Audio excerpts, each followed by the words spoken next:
പാർത്ഥസാരഥിരൂപേണ ശ്രാവയിത്വാ ശുഭാം ഗിരം പാർത്ഥസ്യാർത്തിഹരോ ദേവഃ കൃപാമൂർത്തിഃ സ പാതു നഃ. ഹരിഃ ഓം. മയാധ്യക്ഷേണ പ്രകൃതിഃ സൂയത്തെ സചരാചരം ഹേതുനാനേന കൗന്തേയ ജഗദ്വിപരിവർത്തത്തെ.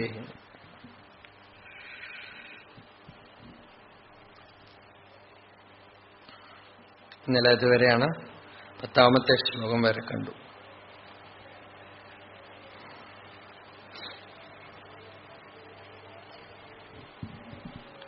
യസ്യ സാന്നിധ്യമാത്രേണ യസ്യ സന്നിധിമാത്രേണ ദേഹേന്ദ്രിയമനോധിയഃ വിഷയേഷു സ്വകീയേഷു വർത്തന്തെ പ്രേരിതാ ഇവ.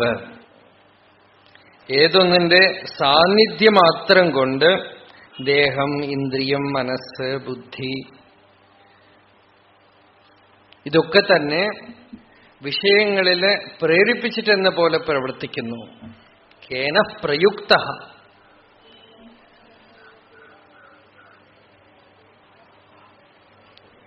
ആ സന്നിധി അത് തന്നെയാണ് ഭഗവത് സ്വരൂപം, ആത്മസ്വരൂപം.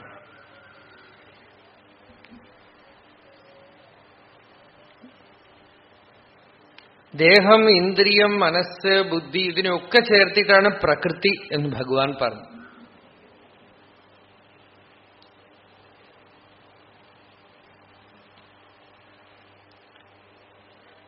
നമ്മളുടെ മനസ്സ് തന്നെ പ്രകൃതിയാണ്.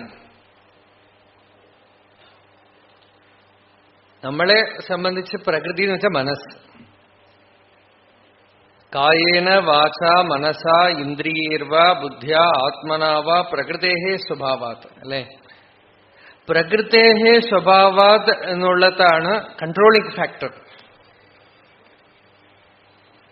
നിങ്ങളുടെ ഇന്ദ്രിയങ്ങൾ, മനസ്സ്, ബുദ്ധി ഇതൊക്കെ തന്നെ നിങ്ങളുടെ പ്രകൃതിക്ക് അനുസരിച്ചേ പ്രവർത്തിക്കുകയുള്ളൂ.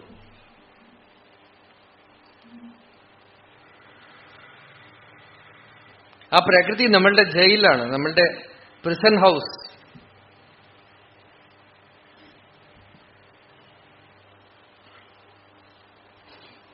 സ്വാതന്ത്ര്യം ഉണ്ടോന്ന് വെച്ചാൽ അത്രയും സ്വാതന്ത്ര്യമുണ്ട്. ഒരു പശുവിനെ കെട്ടിയിട്ടാൽ ആ കയറിന് എത്ര നീളമുണ്ടോ അത്രയും സ്വാതന്ത്ര്യമുണ്ട്.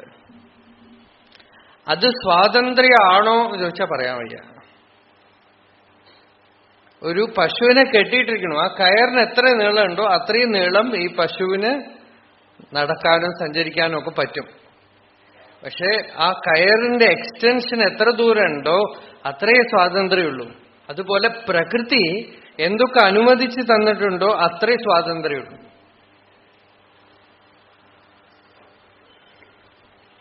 അതിനെയാണ് സ്വഭാവം എന്ന് ഭഗവാൻ ഭഗവത്ഗീതയില് സ്വഭാവം എന്ന് പറയണത്, പ്രകൃതി എന്ന് പറയണത്. പക്ഷെ ആ പ്രകൃതി ഇൻഡിപെൻഡന്റ് അല്ല, സ്വതന്ത്രമല്ല. അന്തര്യാമി ആത്മ സാന്നിധ്യത്തില്, ചൈതന്യത്തിന്റെ സാന്നിധ്യത്തില് പ്രകൃതി പ്രവർത്തിക്കണം. ശിവൻ ഒന്നും ചെയ്യണില്ല, പക്ഷെ ശക്തി പ്രവർത്തിക്കണം. நம்ம தமிழ்ல சிவனேன இருக்கிறதும்போ இல்லையா? തമിഴിൽ ഒരു ചൊല്ല് തന്നെ ഉണ്ട്, ശിവമായിട്ടിരിക്കാന്ന്. ശിവമായിട്ടിരിക്കുക എന്ന് വെച്ചാൽ ഒന്നും ചെയ്യാതിരിക്കുക എന്നർത്ഥം. நம்ம பொதுவா கேட்கறதையே என்ன பண்ற, சிவனேன இருக்கேன் அப்படி മിണ്ടാതിരിക്കണമെന്നുള്ളതിന് ഒരു ചൊല്ലാതെ. പക്ഷെ ആ സന്നിധിയില് പ്രകൃതി പ്രവർത്തിച്ചുകൊണ്ടേയിരിക്കും. നിർദോഷോ നിശ്ചലോ നാഥഃ സദോഷാ ചഞ്ചലാ വധൂ. ആ നാഥൻ നിർദോഷോ നിശ്ചലോ നാഥഃ, നാഥൻ നിശ്ചലനാണ്. സദോഷാ ചഞ്ചലാ വധൂ. അതുകൊണ്ടാണ് ശക്തിയെ സ്തുതിക്കുമ്പോ നമ്മൾ പറയണത്, ശാസ്ത്രമൊക്കെ പറയണത് ശക്തിയുടെ സാന്നിധ്യമില്ലാതെ ശിവൻ ഒന്നും ചെയ്യാൻ പറ്റില്ല എന്ന് പറയണം. ശിവശക്ത്യായുക്തോ യതി ഭവതി ശക്തഃ പ്രഭവിതും ന ചേദേവം ദേവോ ന ഖലു കുശലഃ സ്പന്ദിതുമപി അതസ്ത്വാമാരാധ്യാം ഹരിഹര വിരിഞ്ചാദിഭിരഭി പ്രണന്തും സ്തോതും കഥം ആകൃതപുണ്യഃ പ്രഭവതി. ശക്തിയാ അയുക്തഃ, ശക്തിയോടുകൂടെ ചേരാതെ ശിവഃ എന്തു ചെയ്യും? ശിവൻ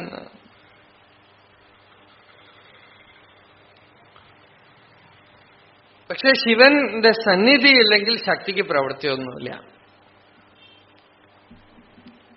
ശിവന്റെ സാന്നിധ്യത്തിലാണ് ഇത് പ്രവർത്തിക്കുന്നത്. ഇവിടെ ഭഗവാൻ, ഞാൻ എന്ന് പറയുമ്പോൾ ശിവം, പ്രവർത്തിക്കുന്നത് ശക്തി. ഒരു വശത്ത് നേച്ചർ, ഒരു വശത്ത് കോൺഷ്യസ്നസ്. നേച്ചറുടെ ഉള്ളിൽ പ്രവേശിച്ചാൽ അനുസ്യൂതം പ്രവൃത്തിയാണ്. നമുക്ക് സ്ഥൂല ശരീരം, സൂക്ഷ്മ ശരീരം, കാരണ ശരീരം, 3 ശരീരത്തിനും പ്രവൃത്തിയാണ്. ഇത് സ്ഥൂല ശരീരം. സ്വപ്നം കാണുമ്പോൾ സൂക്ഷ്മ ശരീരം. സ്വപ്നമില്ലാതെ ഉറങ്ങുന്ന ആവരണം ഉണ്ടല്ലോ, മായ, സ്വഭാവം, അവ്യക്തം, അത് കാരണശരീരം. ഈ 3 അനുസ്യൂതം പ്രവൃത്തിയുടെ ഫീൽഡാണ്, പ്ലെയിനാണ്. ആത്മാവില്, സ്വരൂപത്തിലാവട്ടെ, സ്വത്തിലാവട്ടെ പ്രവൃത്തിയേയില്ല. അതുകൊണ്ടാണ് പറയണത്, വിചാരം ചെയ്യുമ്പോൾ സ്ഥൂല ശരീരം കൊണ്ട് എനിക്കൊന്നും ആവാനില്ല, അതിന്റെ പ്രവൃത്തി കൊണ്ട് എനിക്കൊന്നും ആവാനില്ല. സൂക്ഷ്മ ശരീരത്തിന്റെ ചിന്തകള്, ഭാവനകള്, അറിവ്, ഇതുകൊണ്ട് എനിക്കൊന്നും ആവാനില്ല. കാരണശരീരത്തിന്റെ ഉറക്കം, മൂർച്ഛ, സമാധി, യോഗം, ഇതുകൊണ്ടൊന്നും എനിക്ക് ആവാനില്ല. അങ്ങനെ ഒന്ന് ചിന്തിക്കാം, ഫ്രീ ആവും. ഈ ക്ഷണത്തിൽ ഫ്രീ ആവും. ഒന്നും ചെയ്യാൻ ആവാനില്ല.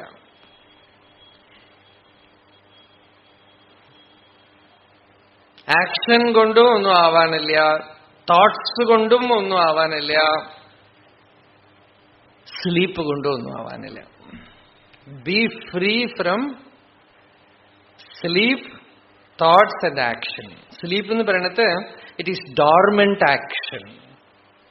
അതുകൊണ്ടാണ് ഉറങ്ങി എഴുന്നേൽക്കുമ്പോൾ ആക്ഷൻ, ഇനി എനർജി.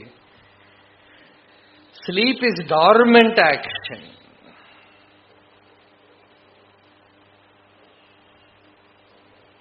ലയിച്ചു കിടക്കുകയാണ് കർമ്മം.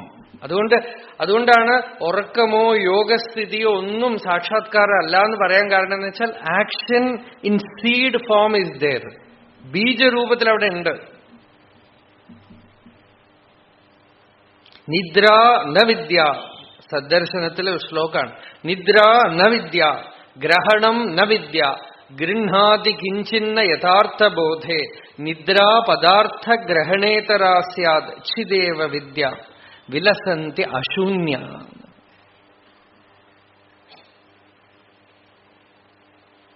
അപ്പോ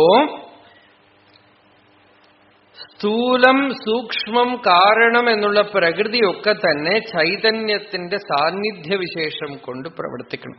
അത് പറയാനാണ് ഇപ്പൊ ഇത്രയൊക്കെ ഭഗവാൻ പറഞ്ഞ്, എന്റെ അധ്യക്ഷത്തിൽ പ്രകൃതിയാണ് സൃഷ്ടി, സ്ഥിതി, സംഹാരമൊക്കെ ചെയ്യുന്നത്, ഞാനൊന്നും ചെയ്യുന്നത്. അതായത് ആത്മാവിന് ശരീരം കൊണ്ട് ഒന്നും ആവശ്യമില്ല എന്നാണ് അർത്ഥം. നമ്മൾ ഒരു വശത്ത് പ്രകൃതിയെ സ്തുതിച്ചാലും മറ്റൊരു വശത്ത് self is absolutely free of nature, but nature can never be free of self.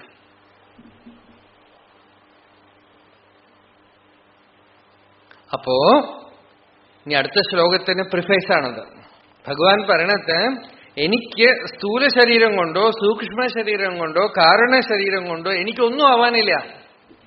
ഭാഷ്യക്കാരനോടടുത്ത് പറയണ്ട്, അമാവാസയിലെ ഇരുട്ടിന് സൂര്യനെ എന്ത് സഹായം ചെയ്യാൻ പറ്റുമെന്നാണ്. അമാവാസയിലുള്ള കൂരിരുട്ട് പറയാണ്, ഞാൻ സൂര്യൻ ഇത്തിരി ഹെൽപ്പ് ചെയ്യാൻ പോവാണെന്ന്. അത് സൂര്യന്റെ അടുത്ത് പോകുമ്പോഴേക്കും ഡിസപ്പിയർ ആയിപ്പോവും. അതുപോലെ ആത്മാവിന് ശരീരം കൊണ്ടാവാനൊന്നുമില്ല. ശരീരമില്ലെങ്കിൽ അതിന്റെ പൂർണ്ണത്വം നിൽക്കും. ശരീരം വരുമ്പോ അതിന്റെ പൂർണ്ണത്വം പോവാണ് ചെയ്യണത്. നമുക്കൊരു ധാരണ എന്താന്ന് വെച്ചാൽ ശരീരം ഉള്ളപ്പോഴാണ് നമുക്ക് കാര്യങ്ങളൊക്കെ നടക്കുക. എല്ലാ ബുദ്ധിമുട്ടും ഇതുകൊണ്ടാണ് അല്ലെ. സാക്കാല പ്രശ്നവും ഇതുകൊണ്ടാണ്, ലിമിറ്റേഷൻ ഇതുകൊണ്ടാണ്. നേരത്തിന് ഉള്ളിൽ പോയിക്കൊണ്ടിരിക്കണം, കർമ്മം ചെയ്യണം. എത്ര ടെൻഷൻ. ഉറങ്ങുമ്പോ ഒരു ടെൻഷനും ഇല്ല. എന്തേ? ശരീരമില്ല. എഴുന്നേറ്റ ഉടനെ ശരീരം വന്നതോടുകൂടെ എത്ര പ്രശ്നങ്ങളാണ്. ഈ ചുമടും തൂക്കി ജീവിതം മുഴുവൻ നടന്ന് 1 വയസ്സ് കഴിയുമ്പോഴേക്കും വലിയ പ്രശ്നമായി ഇതൊക്കെ. അത് സുഖമൊക്കെ തരണ്ടല്ലോ. നല്ല യങ് ബോഡി, നല്ല യൗവന ശരീരം, നല്ല സുഖമായിട്ടിരിക്കും. അപ്പൊ പറയും എത്ര സുഖമായിട്ടിരിക്കണം. അതൊക്കെ എന്തിപ്പോ ജയിലിന്റെ ഉള്ളിൽ കിടക്കുമ്പോ അരിയുണ്ട തിന്നണ പോലെയുള്ള സുഖമാണ്. ജയിലിന്റെ ഉള്ളിൽ കിടക്കണം, നല്ല സുഖമാണ് ജയിലിൽ. എന്താ ജയിലിന്റെ ഉള്ളിൽ ഇപ്പൊ ടി വി ഒക്കെ വെച്ചിട്ടുണ്ട്. ജയിലിന്റെ ഉള്ളിൽ ടി വി ഉണ്ട്, ജയിലിന്റെ ഉള്ളിൽ അരിയുണ്ടെങ്കിൽ നല്ല സ്വാദുണ്ട് എന്ന് പറയണ പോലെയാണ് ഈ ജയിലിന്റെ ഉള്ളിൽ കിടന്നിട്ടുള്ള സുഖം. You just come out of it and see. പുറത്തു വന്ന് നോക്കൂ. ആ അനന്തതയുടെ സ്വാതന്ത്ര്യത്തിന്റെ സുഖം അറിയാത്തത് കൊണ്ടാണ് ഈ ജയിലിന്റെ ഉള്ളിൽ സുഖം സുഖം സുഖം എന്ന് പറയണത്.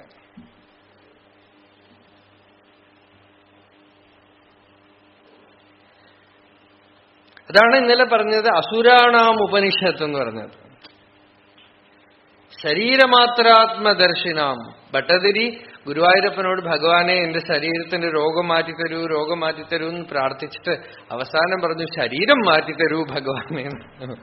ഹീ മേ ദേഹമോഹം ത്യജ പവനപുരാധീശ യത് പ്രേമഹേതോ ഗേഹേ വിത്തേ കളത്രാദിഷു ച വിവശിതാഃ ത്വത്പദം വിസ്മരന്തി സോയം വന്നേഹേ ശുനോ വാ പരമിത പരദാം സാമ്പ്രതം ച അക്ഷികർണത്വജിഹ്വാദ്യാഃ വികർഷന്തി അവശം അത ഇതഃ കോപി ന ത്വത്പദാബ്ജേ. ദേഹമോഹം ത്യജ പവനപുരാധീശ. ഈ അജ്ഞാനങ്ങൾ നീക്കിത്തരൂ ഭഗവാനെ. അപ്പോ അടുത്ത ശ്ലോകം നോക്കാം. അവജാനന്തി മാം മൂഢാഃ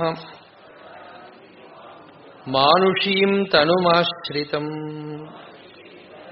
പരം ഭാവമജാനന്തഃ മമ ഭൂതമഹേശ്വരം. ഈ ശ്ലോകം പൊതുവെ വ്യാഖ്യാനിക്കുന്നത് കൃഷ്ണൻ പറയണതായിട്ട്. അതായത് എന്നെ മൂഢന്മാര് ഒരു മനുഷ്യ ശരീരം സ്വീകരിച്ചിരിക്കുന്നവനായിട്ട് ധരിക്കണു എന്നൊരു വ്യാഖ്യാനമാണ് കാണാറ്. പക്ഷെ ഇത് ഇവിടെ മാം എന്ന് ഭഗവാൻ പറയുമ്പോ അഹമാത്മാ ഗുഡാകേശ എന്ന് ഓർമ്മ വെച്ചോ. അപ്പൊ ഭഗവാൻ മൂഢന്മാരാണ് ഞാൻ ശരീരത്തിനെ ആശ്രയിച്ചിരിക്കണു ധരിക്കണത്. മൂഢന്മാരാണ് ആത്മാവിന് ശരീരം ആവശ്യമുണ്ട് എന്ന് ധരിക്കണത്. ഒരു ജനലിന്റെ ഉള്ളിൽ കൂടെ സൂര്യനെ കാണുകയാണ് നമ്മള്. അപ്പോ മൂഢനായ ഒരാൾ പറയാണ് ജനലില്ലെങ്കിൽ എങ്ങനെ സൂര്യനെ കാണും? സൂര്യനെ കാണണമെങ്കിൽ ജനൽ വേണ്ടേ എന്നാണ്. ജനലിന്റെ ഉള്ളിലിരിക്കണവൻ സൂര്യനെ കാണാൻ ജനൽ വേണമെന്ന് പറയണ പോലെയാണ് ശരീരത്തിന്റെ ഉള്ളിലിരുന്നാലല്ലേ എനിക്ക് ആത്മാനുഭവം ഉണ്ടാവുള്ളൂ. ശരീരത്തിനെ ആശ്രയിച്ചുകൊണ്ടല്ലേ ഇരിക്കണത്. ചിലപ്പോ നമ്മൾക്കിപ്പോ ഒരു ചോദ്യം വരും, ഇതെന്താ ശരീരം ഇല്ലാതെ പറ്റുമോന്ന്. ഇല്ലാതെ പറ്റുമോ ഉണ്ടായിട്ട് പറ്റുമോ എന്നുള്ളതല്ല ഇവിടെ പ്രശ്നം. അത് ആശ്രയ യോഗ്യമല്ല എന്നുള്ള ഫാക്റ്റാണ് നമ്മൾ എടുക്കുന്നത്. We are not bothered about whether you have a healthy body, beautiful body, energetic body or ill-healthy body. ശരീര ആരോഗ്യമുണ്ടോ അനാരോഗ്യമാണോ സൗന്ദര്യമുള്ളതാണോ അതൊന്നും ഇപ്പൊ പ്രശ്നമല്ല. ഇപ്പൊ നമ്മളുടെ ചോദ്യം ആശ്രയ യോഗ്യമാണോ ഇത്? ആശ്രയയോഗ്യമല്ല അല്ലേ? ആശ്രയിക്കാൻ പറ്റുമോ?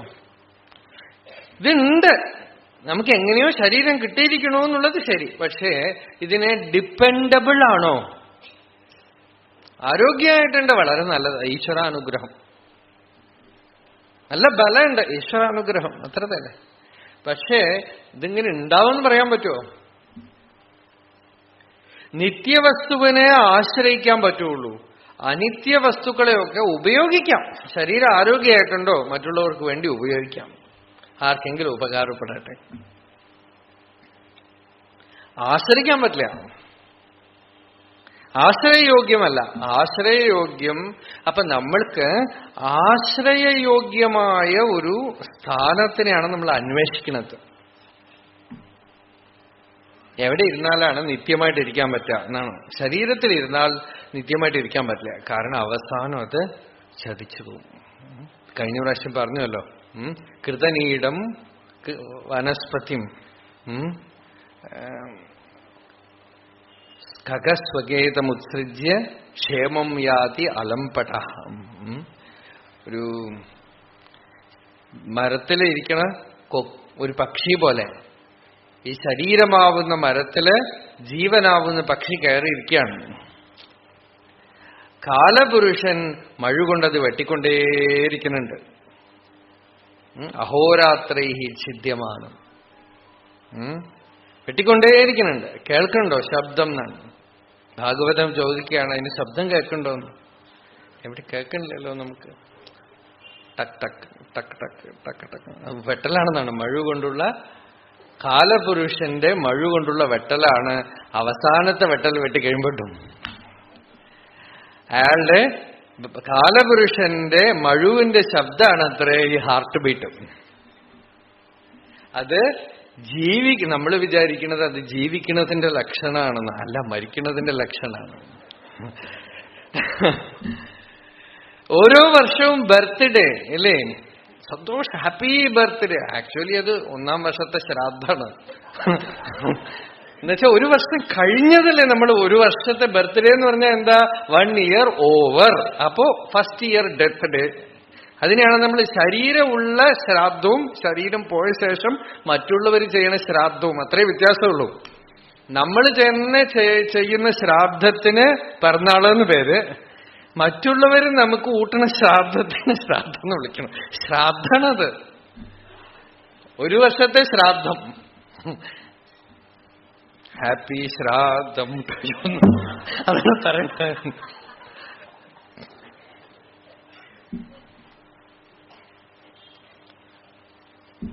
ആലോചിച്ച് നോക്കൂ, അതല്ലേ, ഒരു വർഷം കഴിഞ്ഞു. അതാണല്ലോ ഇപ്പോ പറയണത്.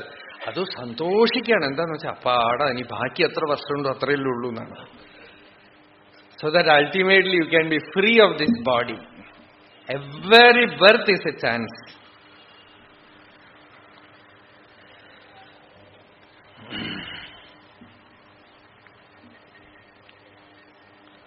അപ്പോ അവജാനന്തി മാം മൂഢാഹ മാനുഷീം തനുമാശ്രിതം. ഭഗവാന് ഒരു മനുഷ്യ ശരീരത്തിനെ ആശ്രയിച്ചിരിക്കണവും ധരിക്കുന്നത് മൂഢന്മാരാണ്. ചൈതന്യത്തിന് ശരീരത്തിന്റെ ആവശ്യമൊന്നുമില്ല. ശരീരം ഒരു കാതാചിത്കം മാത്രമാണ്. എന്തോ ഭവിച്ചിരിക്കണു, അത്രയേ ഉള്ളൂ. ഭവിച്ചിരിക്കണം. അതിന് ശക്തി ചൈതന്യത്തിൽ നിന്നാണ് വരുന്നത്. ഊണ് കഴിച്ചിട്ടല്ലേ, ഊണ് കഴിച്ചിട്ടൊന്നുമല്ല വരുന്നത് എന്നാണ് ശാസ്ത്രം. എക്സെപ്ഷൻസ് ഉണ്ട്, നമ്മൾക്കൊന്നും അറിയില്ലായിരിക്കാം. എക്സെപ്ഷണൽ കേസസ് ഉണ്ട് ലോകത്തില്. ജീവിതം മുഴുവൻ ഊണ് കഴിക്കുകയോ വെള്ളം കുടിക്കുകയോ ചെയ്യാത്ത ആളുകൾ. എനിക്കറിയണ ഒരു അമ്മ ഉണ്ടായിരുന്നു. ആ അമ്മ ലൈഫില് അവര് 70 വയസ്സ് വരെ ജീവിച്ചു. 2 പ്രാവശ്യമോ മറ്റോ ഊണ് കഴിച്ചിട്ടുള്ളൂ ജീവിതത്തിൽ. ഊണും കഴിച്ചിട്ടില്ല, വെള്ളവും കുടിച്ചിട്ടില്ല. ഈയിടെ ഒരു 2-3 വർഷം മുമ്പ് പേപ്പറിൽ അങ്ങനെ ഒരാളെ ഇട്ടുണ്ടായിരുന്നു. അയാളെ ഒരു 2-3 മാസം റൂമിൽ വെച്ച് ടെസ്റ്റൊക്കെ ചെയ്തു. ഊണുമില്ല, വെള്ളമില്ല. അവർക്ക് എവിടുന്നോ ശക്തി എടുക്കാൻ, എന്നുവെച്ചാൽ അവർ ആഹാരം കഴിക്കണില്ല എന്നർത്ഥമില്ല. നമ്മളുടെ രീതിയിലുള്ള ആഹാരം ആ ബോഡിക്കില്ല, അത്രയേ ഉള്ളൂ. ഊണ് വെള്ളം എന്നുള്ളത് നമ്മളുടെ രീതിയിലില്ല. നേച്ചറിന് എങ്ങനെയോ എടുക്കാനുള്ള പവർ അവരുടെ ശരീരത്തിനുണ്ട്. അത് വേറെ ഒരു സയൻസ് ആണെന്ന് മാത്രം. അതും അൺസയന്റിഫിക് ഒന്നുമല്ല. That is also A science. ഈ Paramahansa യോഗാനന്ദയുടെ book autobiography of A യോഗിയില് ഒരു അമ്മയെ പറയണ്ട്. അവരെങ്ങനെ ഊണും വെള്ളവും നിർത്തിയത്. എന്തോ ജീവിതത്തിലൊരു വിഷമം വന്നപ്പോ വാശി പിടിച്ചിട്ട് ഇനി ഊണില്ല എന്ന് പറഞ്ഞിരുന്നതാണ്. പക്ഷെ എന്ത് ചെയ്യാം, പ്രാരബ്ധം, ജീവിക്കാനുള്ള പ്രാരബ്ധമുണ്ട്. അപ്പൊ ഊണും വെള്ളവും കഴിച്ചിട്ടില്ലെങ്കിലും ആ ജീവിത അവസാനം വരെ ജീവിക്കാനുള്ള, അവരെ കൊണ്ട് ജീവിപ്പിക്കാനുള്ള റെസ്പോൺസിബിലിറ്റി നേച്ചർക്കുള്ളത് കൊണ്ട് വേറെ എന്തോ ഒരു വഴി കണ്ടുപിടിച്ചു. ശരീരം നേച്ചറാണ്.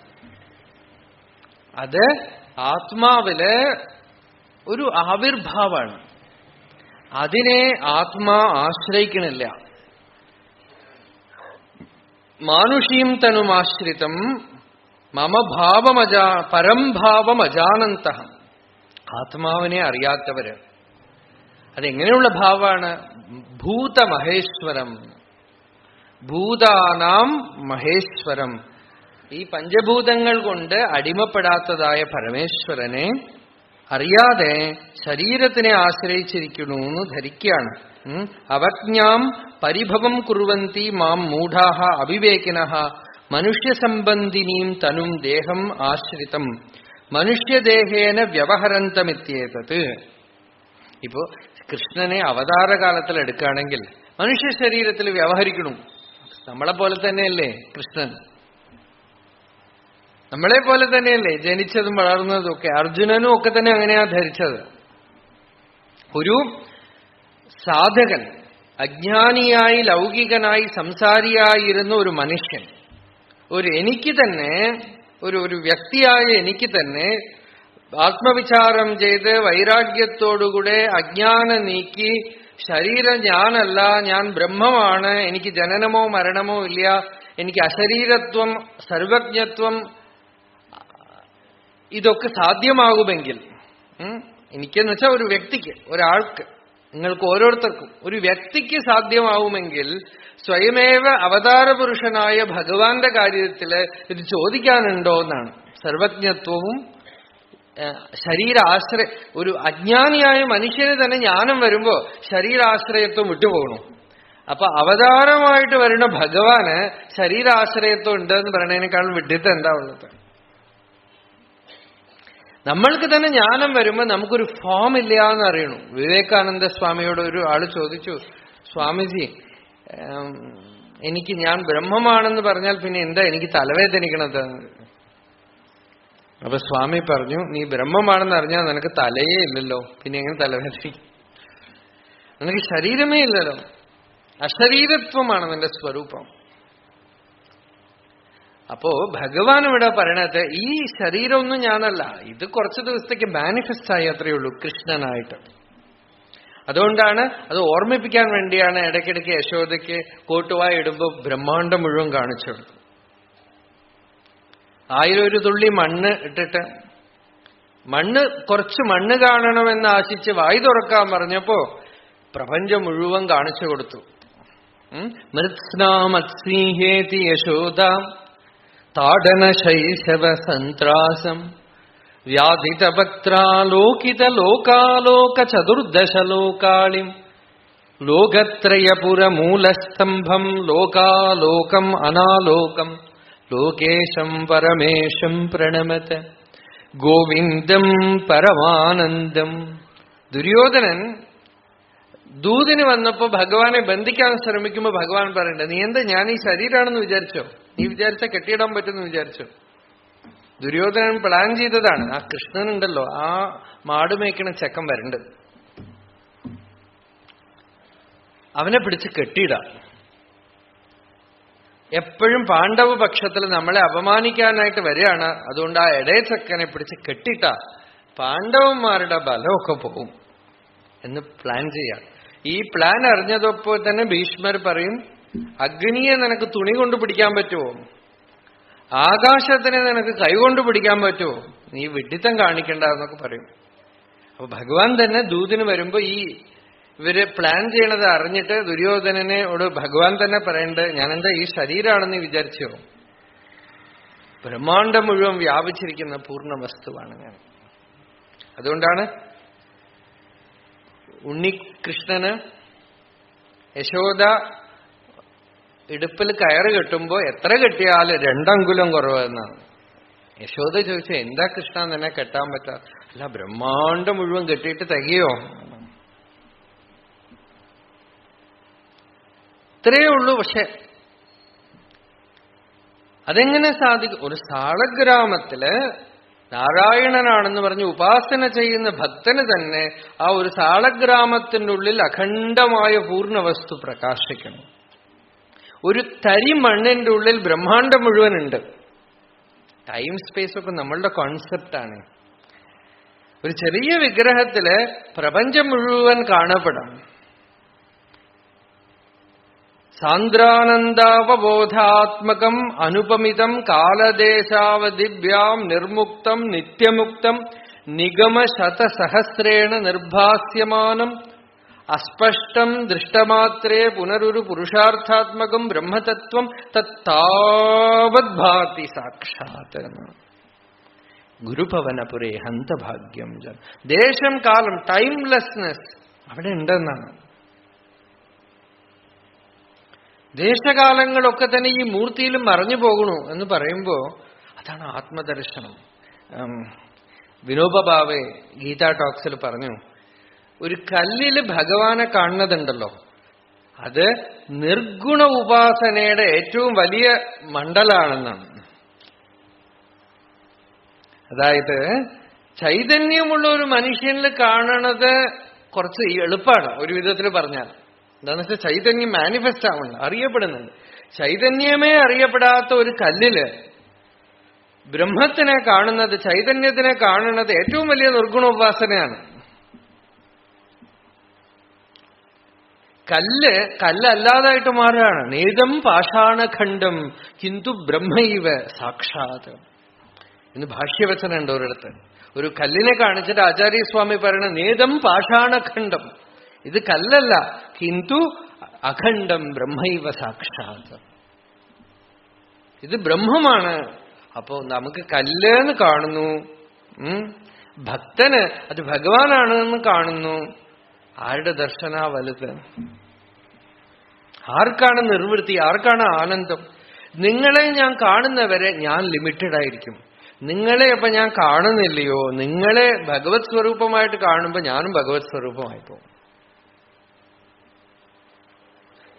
ജ്ഞാനിക്ക് തന്നില് അഖണ്ഡത കാണപ്പെടുമ്പോ ഒരു ആശ്ചര്യമായ രീതിയില് ദൃശ്യപ്രപഞ്ചമും ആ അനുഭവം പേര് നിൽക്കുന്നതായിരിക്കണം. അപ്പോ ഭഗവാൻ ഇവിടെ പറഞ്ഞു, മനുഷ്യ ശരീരമൊക്കെ ഞാൻ വെറുതെ പല വേഷങ്ങൾ കെട്ടി വരാം, പല ഭാവങ്ങള്, അതിലിതാ ഈ രൂപവും ധരിച്ചു. മാനുഷ്യം തനും ആശ്ചര്യം. നമ്മൾ ഈ 10 അവതാരം എന്ന് പറഞ്ഞു, 10 അവതാരമൊന്നുമല്ല, അനേക കോടി കോടി അവതാരങ്ങളാണ്. അവതാരാഹി അസംഖ്യേയാഹ ഹരേഹേ സത്യനിധേർദ്വിജാം യഥാ വിദാസിന കുല്യാഹ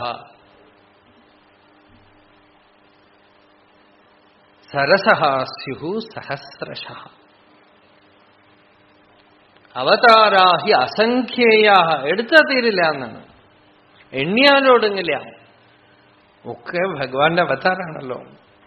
അപ്പൊ ഭഗവാൻ പറഞ്ഞു, ഈ രൂപമൊന്നും ഞാൻ ആശ്രയിച്ചിട്ടേ ഇല്ല. എത്ര രൂപം വേണം? ചൈതന്യത്തിന് രൂപം എടുക്കാൻ എന്താ? നമ്മളിപ്പോ മനുഷ്യ ശരീരത്തിന് ധരിച്ച്, ഒരു ജ്ഞാനി പോലും, തത്വമറിഞ്ഞ ജ്ഞാനി മനുഷ്യ ശരീരത്തിനെ ആശ്രയിക്കാതെ തരണം ചെയ്തു പോകും. നിങ്ങൾക്കൊരു അത്ഭുതമായൊരു കഥ പറയാം. അത്ഭുതം എന്ന് വെച്ചാല് ഈശ്വരന്റെ സർവജ്ഞത്വം സർവശക്തിത്വം അറിയണവന് ഒന്നും അത്ഭുതമല്ല. മാജിക് എന്ന് പറയണതേ ഇല്ല.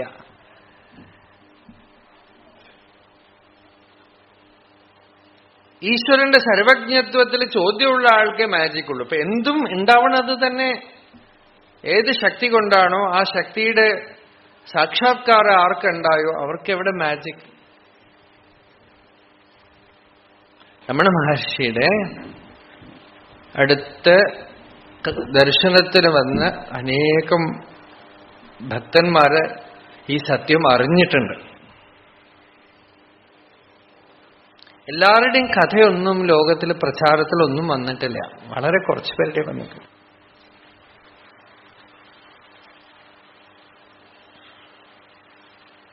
അനേകം പേര് ആത്മസാക്ഷാത്കാരം നേടിയ ജ്ഞാനികൾ, ജീവൻ മുക്തന്മാർ ഉണ്ടായിരുന്നു. അതിൽ മഹാരാഷ്ട്രീയൻ ആയിട്ടുള്ള ഒരു ഒരു ഒരു ഭക്തനുണ്ടായിരുന്നു. അദ്ദേഹത്തിന്റെ പൂർണ്ണമായ പേര് എനിക്ക് ഓർമ്മയില്ല. ഒരു ദബൈ ആണ് അദ്ദേഹത്തിന്റെ പേര്. ജാതി പേരാണത്. ബ്രാഹ്മണനാണ്, മഹാരാഷ്ട്ര ബ്രാഹ്മണനാണ്. അദ്ദേഹം ഭഗവാനെ കണ്ട് ഭഗവാന്റെ സാന്നിധ്യത്തില് പലർക്കും കിട്ടിയ പോലെ തന്നെ സ്വാനുഭവം സിദ്ധിച്ച ഒരു മഹാത്മാവായിരുന്നു. ബോംബെയില്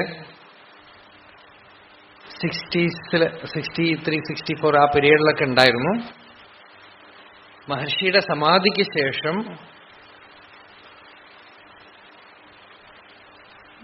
അദ്ദേഹത്തിന്റെ വീട്ടിൽ തന്നെ കുറച്ച് ധനവാന്മാരായിരുന്നു, കുടുംബസ്ഥൻ ആണ്, മക്കളൊക്കെ ഉണ്ടായിരുന്നു. തന്റെ സ്വാനുഭവത്തിനെ കുറച്ച് അടുത്ത ഭക്തന്മാർക്ക് ഉപദേശിക്കുകയുണ്ടായിരുന്നു അദ്ദേഹം. അങ്ങനെ കുറച്ച് ശിഷ്യന്മാരുണ്ടായിരുന്നു. ഇവരൊക്കെ തന്നെ ഈ ജ്ഞാനമൊക്കെ തന്നെ വളരെ വളരെ വളരെ ചെറിയ രീതിയിൽ വേണ്ടവർക്ക് കൊടുക്കുക എന്നുള്ളൊരു സമ്പ്രദായമേ ഉണ്ടായിരുന്നുള്ളൂ. അങ്ങനെ കുറച്ചു കാലം കഴിഞ്ഞ് അദ്ദേഹത്തിന്റെ മകന് ഉപനയിക്കണം. അപ്പോ ഭാര്യ പറഞ്ഞു, കുട്ടിക്ക് ഉപനയനത്തിനുള്ള കാലായി, പൂണൂലിടാനുള്ള ബ്രഹ്മോപദേശത്തിനുള്ള സമയമായി. അപ്പോ ഒന്ന് പറയണം, ഭാര്യയ്ക്ക് ഭർത്താവ് ജ്ഞാനിയാണ്, ബ്രഹ്മജ്ഞാനിയാണെന്ന് അമ്മയ്ക്ക് അറിയാം. അതുകൊണ്ട് അവർക്ക് ഭർത്താവിനോട് ഈശ്വരഭാവമായിരുന്നു. ആ അമ്മ ഈ അടുത്ത കാലം വരെയൊക്കെ ആശ്രമത്തിൽ വന്നു പോയിക്കൊണ്ടിരുന്ന അമ്മയാണ്. അപ്പോ അവര് പറഞ്ഞു ഒരു ഡേറ്റ് പറയണമെന്ന് പറഞ്ഞു. ഒരു ഡേറ്റ് അദ്ദേഹം തന്നെ പറഞ്ഞു, ഈ ഡേറ്റിൽ നമ്മള് മകന് ഉപനയിക്കാന്ന് പറഞ്ഞു. മൂത്ത മകനും 2-3 മക്കളുണ്ട് അവർക്ക്. എനിക്കത് നിശ്ചയില്ല, ബാക്കി ഡീറ്റെയിൽസ് ഒന്നും എനിക്കറിയില്ല. ഈ കഥ തന്നെ ഞാൻ വഴിയാ പറഞ്ഞു കേട്ടതാ. അവരൊക്കെ വന്നുകൊണ്ട് അവരുടെ മക്കളൊക്കെ ഇപ്പോഴും ഉണ്ട് പല സ്ഥലങ്ങളിലുമായിട്ട്. അപ്പൊ ഉപനയിക്കാൻ നിശ്ചയിച്ചു. ഒരു ഡേറ്റും പറഞ്ഞു.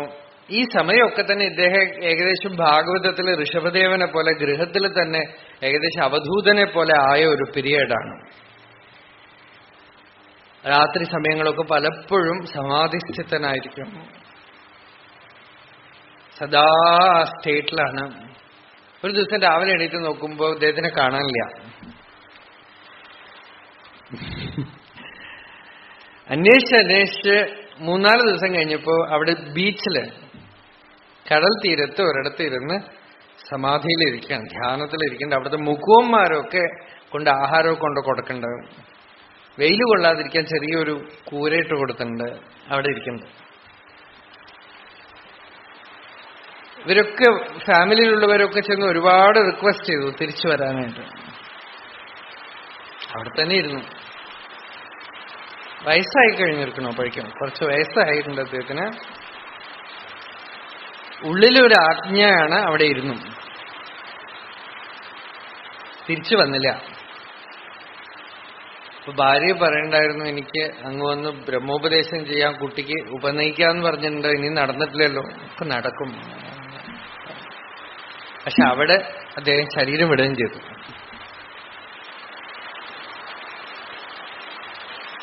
കാര്യങ്ങളൊക്കെ ചെയ്തു. ഇവർക്ക് ആ ഡെഡ് ബോഡി ക്രിമേഷൻ നടത്തുന്നതിന് മുമ്പ് തന്നെ ഈ അമ്മ കാലിൽ വീണ് കരഞ്ഞുകൊണ്ട് പറഞ്ഞു, അങ്ങ് ഉപനയിക്കാന്ന് പറഞ്ഞല്ലോ, പേടിക്കേണ്ട, നടക്കും.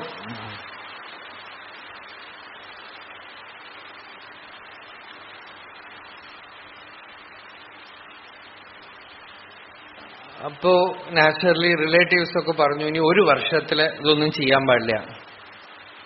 ഇപ്പോ മരണം നടന്നിരിക്കുക, 1 വർഷത്തിനൊന്നും ചെയ്യാൻ പാടില്ല. ഇവര് പറഞ്ഞു, അദ്ദേഹം പറഞ്ഞ ഡേറ്റിൽ തന്നെ ഉപനയനം നടക്കണം. അദ്ദേഹത്തിന് മരണമൊന്നുമില്ല, അദ്ദേഹം ജ്ഞാനിയാണ്. അതുകൊണ്ട് ഈ വിധത്തിലുള്ള അശുദ്ധി ഒന്നുമില്ല. അദ്ദേഹം പറഞ്ഞ ഡേറ്റില് ഈ ഉപനയനം നടക്കണം. വാശി പിടിക്കായിരുന്നു. ശരി, എന്തായാലും നിവൃത്തിയില്ല, അവരുടെ ആഗ്രഹമില്ല, അതുപോലെയൊക്കെ അറേഞ്ച് ചെയ്തു. ഒരു 50 കുറച്ചു പേര് ആ ഉപനയനത്തിനുണ്ടായിരുന്നു. നമ്മൾ പറഞ്ഞാൽ വിശ്വസിക്കില്ല, കാരണം ഈ കാലത്ത് നടന്ന കഥയാണ്. ഉപനയനം നടക്കുമ്പോ കറക്റ്റ് സമയത്തില് ഓട്ടോയിൽ വന്ന് ഇദ്ദേഹം വന്ന് ഇറങ്ങി.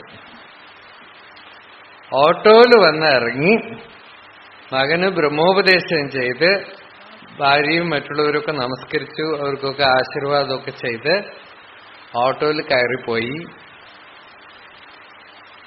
ആർക്കും ഒരു അസാധാരണത്വം തോന്നിയില്ല. They didn't feel that it is a miracle. മരിച്ചുപോയ ആളാണ് വരുന്നത് ഒന്നും തോന്നിയില്ല. നമുക്ക് ചിലപ്പോൾ സ്വപ്നത്തിലൊക്കെ ചിലതൊക്കെ കണ്ടു കഴിഞ്ഞാൽ നമുക്കൊന്നും തോന്നില്ലല്ലോ. മരിച്ച ആളുകൾ സാധാരണയായിട്ട് വന്നിട്ട് പോയാൽ ഇവർ മരിച്ചു എന്നൊന്നും ചിലപ്പോൾ മെമ്മറിയിൽ വരില്ലല്ലോ.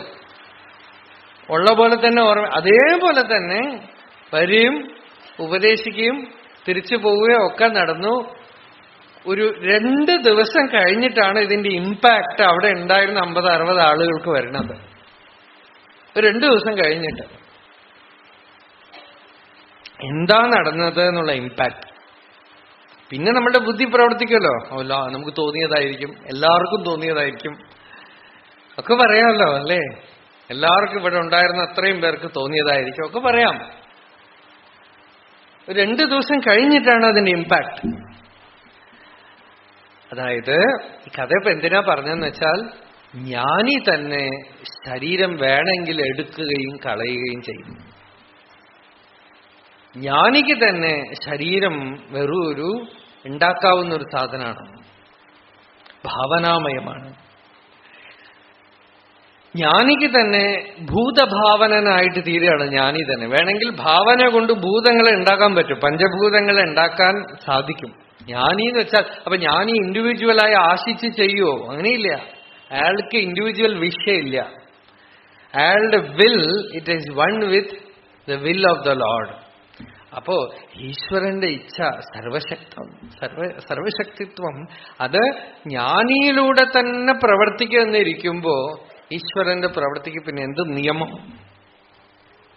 എങ്കിലും നമ്മളുടെ ഡ്രീം വേൾഡില് ആ ഡ്രീം ലോസിനനുസരിച്ച് കാര്യങ്ങളൊക്കെ നടക്കും.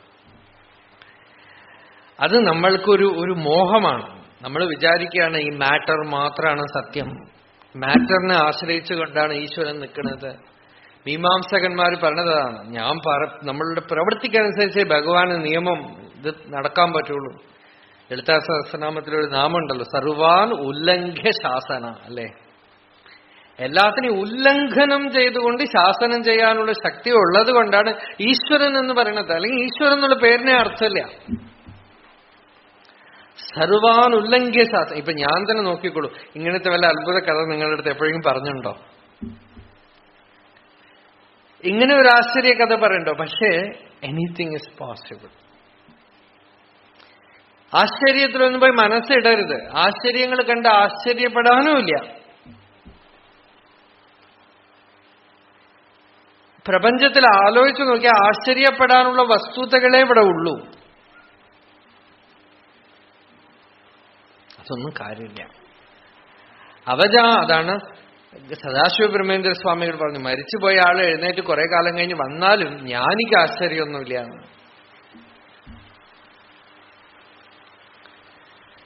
മനുഷ്യ ശരീരത്തിനെ ആശ്രയിച്ചിട്ടൊന്നുമല്ല ചൈതന്യം നിൽക്കുന്നത്. ചൈതന്യത്തിന് എത്ര ശരീരം വേണമെങ്കിൽ ഉണ്ടാക്കാൻ പറ്റും, എന്ത് വേണമെങ്കിൽ ഉണ്ടാക്കാൻ പറ്റും. അവജാനന്തി മാം മൂഢാഹ മാനുഷിയും തനും ആശ്രിതം. അതാണ് കൃഷ്ണനെ കാണാൻ നാരദൻ പോകുമ്പോ അനേകം ഭാര്യമാരുള്ള ഭഗവാന്റെ വീട്ടിൽ ഓരോ റൂമിൽ പോകുമ്പോഴും ഭഗവാൻ ഓരോ കാര്യം ചെയ്തുകൊണ്ടിരിക്കുക അത്രേ.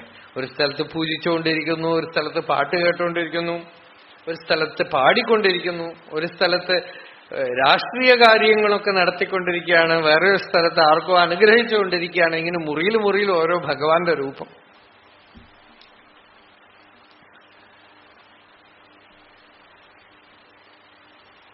ഇതിലേതാ ഒറിജിനൽ എന്ന് പറയാ?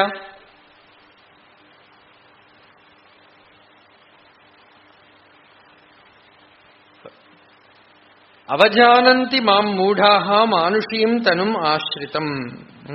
പരം പ്രകൃഷ്ടം ഭാവം പരമാത്മതത്വം ആകാശകൽപ്പം ആകാശാദപി അന്തരതമം അജാനന്തഃ മമ ഭൂതമഹേശ്വരം സർവഭൂതാനാം മഹാന്തമീശ്വരം സ്വം ആത്മാനം. ആത്മാവിനെ അറിയാത്തവരാണ് ആത്മാവ് ശരീരത്തിനെ ആശ്രയിച്ചിരിക്കണമെന്ന് വിചാരിക്കുന്നത്. ശരിക്കും പറഞ്ഞാൽ അജ്ഞാനം എന്ന് പറയുന്നത് തന്നെ ശരീരാശ്രയം എന്നുള്ള ദോഷം തന്നെയാണ്. ആശ്രയയോഗ്യമല്ലാത്തതുകൊണ്ട് നമ്മൾ ആശ്രയിക്കും തോറും അത് വിഷമുണ്ടാക്കും. ആശ്രയയോഗ്യമല്ലല്ലോ. അപ്പൊ അത് എപ്പോഴെങ്കിലുമൊക്കെ നമ്മളെ ചതിക്കുമ്പോൾ നമുക്ക് വിഷമാവും. വയ്യാതാവുമ്പോൾ വിഷമാവും. തളർന്നു പോകുമ്പോൾ വിഷമാവും. നമുക്ക് ആരോഗ്യമൊക്കെ ഉള്ളപ്പോൾ ശരി.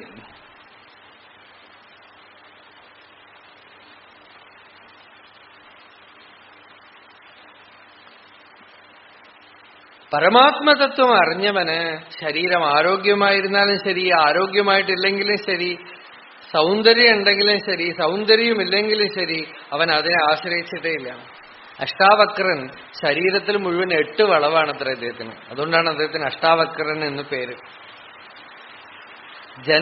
രാജാവിന്റെ സദസ്സിലേക്ക് ഈ മുനി വരുമ്പോ സഭയിലുള്ളവരൊക്കെ ഈ നൊണ്ടി വരുന്ന ഈ മുനിയെ കണ്ടിട്ട് ചിരിച്ചു അത്രേ. എന്തിനാ ചിരിക്കണത്? ഈ രൂപം കണ്ട് ഞാൻ ക്ഷത്രിയന്മാരും ബ്രാഹ്മണരും ഉള്ള സഭയാണതെന്ന് ധരിച്ചു. മുഴുവൻ ചക്കിലിയന്മാരാണല്ലോ എന്നാണ്. എല്ലാരും ഈ തോലാണല്ലോ നോക്കണത്. തോല് പണിയെടുക്കുന്ന ആളുകളാണല്ലോ ഇവിടെ ഇരിക്കണത്. ഇവിടെ ആരും ക്ഷത്രിയനുമില്ല ബ്രാഹ്മണനുമില്ല. ഉള്ളിലുള്ള വസ്തുവിനെ കാണാതെ ശരീരത്തിനെ കാണുന്നവരാണല്ലോ ഇവിടെയൊക്കെ.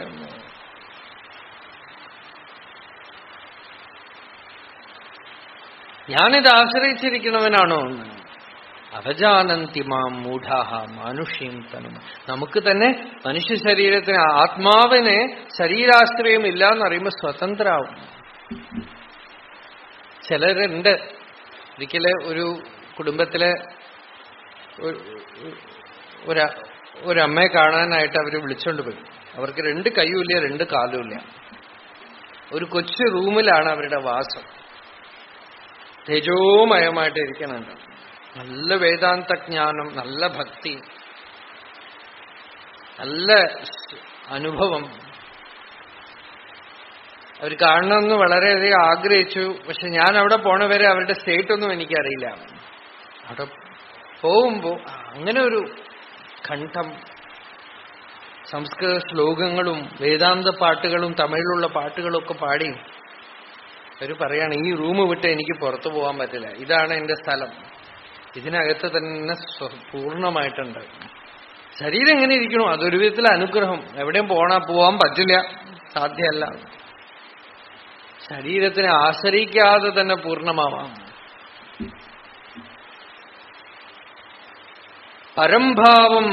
പരംഭാവം ആകാശകൽപ്പം ആത്മാനം ജാനന്ത.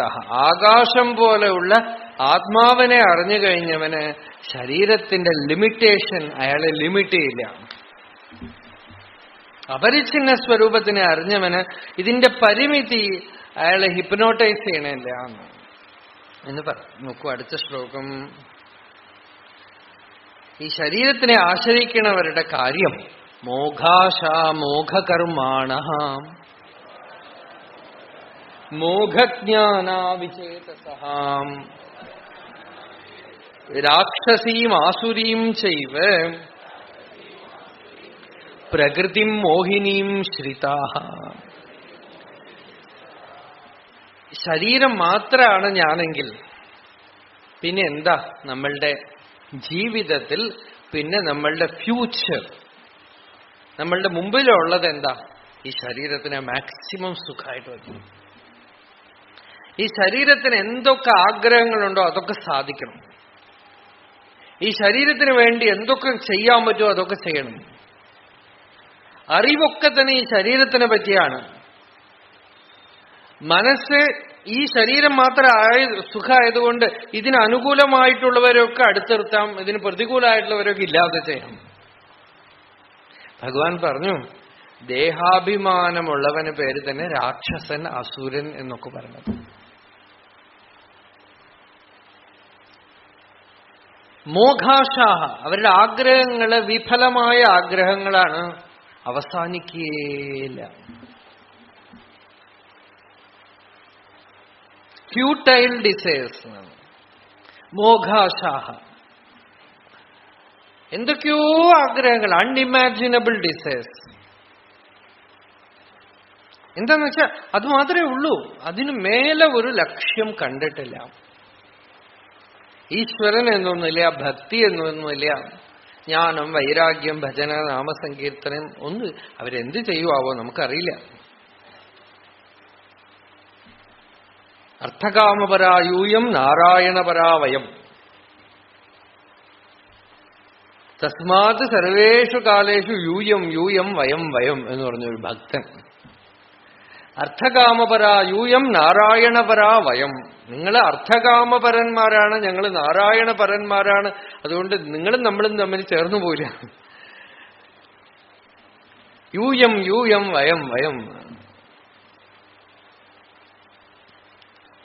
അപ്പൊ ഇവിടെ മോഘാശ, ഡിസയർ, ആഗ്രഹത്തിന്, ആഗ്രഹം എന്നൊന്നും മനുഷ്യനില്ലാതിരിക്കില്ല. ഒന്നിൽ ഈശ്വരന്റെ അടുത്ത് വരണം, അല്ലെങ്കിൽ ലോകത്തില്. ആഗ്രഹം ഇല്ലാതാവുന്നത് ജ്ഞാനത്തിൽ മാത്രമാണ്. അതുവരയ്ക്കും ആശ ഉണ്ടാവും. അതാവട്ടെ ഡേഞ്ചറസുമാണ്. ആശാനാമ നദീ മനോരഥ ജലാ തൃഷ്ണാ തരംഗാകുലാം രാഗഗ്രാഹവതി വിതർക്ക വിഹഗാ ധൈര്യദ്രുമധ്വംസിനി മോഹാവർത്തസു ദുസ്തരാതി ഗഹനാ പ്രോത്തുംഗ ചിന്താതടീ തസ്യാഹ പാരഗതാഹ വിശുദ്ധമനസഃ നന്ദന്തി യോഗീശ്വരാഹ. ഭർതൃഹരി പറഞ്ഞു, ആശാനാമ നദി, ആശ എന്ന് പറയുന്ന നദി, അതിൽ വെള്ളം ഇങ്ങനെ മഴക്കാലത്ത് കൂത്തുചാലുകൾ കൂടെ ഒഴുകി വരുന്ന വെള്ളം പോലെ ഒഴുകി വരികയാണ്. എന്താന്ന് വെച്ചാൽ മനോരഥ ജലം. മനസ്സിലിങ്ങനെ ഇമാജിനേഷൻ, ഭാവന ഭാവന ഭാവന. ആഗ്രഹങ്ങൾക്ക് എണ്ണ ഒഴിച്ചു കൊടുക്കുകയാണ് മനോരഥം, അല്ലെ? ടി വി കണ്ടോടനെ എന്തൊക്കെയോ അഡ്വർടൈസ്മെന്റ് കണ്ടോ, അതൊക്കെ വേണം. അതറിഞ്ഞുകൊണ്ടാണ് അവർ മനോരഥം ഉണ്ടാക്കുക. അവർക്കറിയാം മനോരഥം തന്നു കഴിഞ്ഞാലേ നിങ്ങൾ ഇതൊക്കെ വാങ്ങിക്കുള്ളൂ. നിങ്ങളെ കൊണ്ട് മനസ്സിലെ ധ്യാനിപ്പിക്കും, അവര് ചിന്തിപ്പിക്കും, വീണ്ടും വീണ്ടും വീണ്ടും വീണ്ടും പറഞ്ഞു. റിപ്പീറ്റ്. നമ്മൾ നാമം ജപിക്കുന്നത് എന്തിനാന്ന് വെച്ചാൽ ഭഗവാനെ വേണമെന്നുള്ള ആഗ്രഹം വരാൻ വേണ്ടിയിട്ടാണ്. നാരായണ നാരായണ നാരായണ നാരായണ. അപ്പൊ കുറേ പറഞ്ഞു കഴിയുമ്പോൾ അത് ഉള്ളിൽ പതിഞ്ഞ് ഭഗവത് ഭാവം ഉണ്ടാവാനാണ്, അല്ലേ? ഇത് മുമ്പ് ഒരു അഡ്വർടൈസ്മെന്റ് ഉണ്ടായിരുന്നു. ഇപ്പൊ എനിക്ക് ടി വി വലിയ നിശ്ചയില്ല. ഒരു വാഷിംഗ് പൗഡർ നിർമ്മ, ഒരു 2 മിനിറ്റ് കഴിയുമ്പോഴേക്കും ഒരു 10-15 പ്രാവശ്യം നിർമ്മ നിർമ്മ.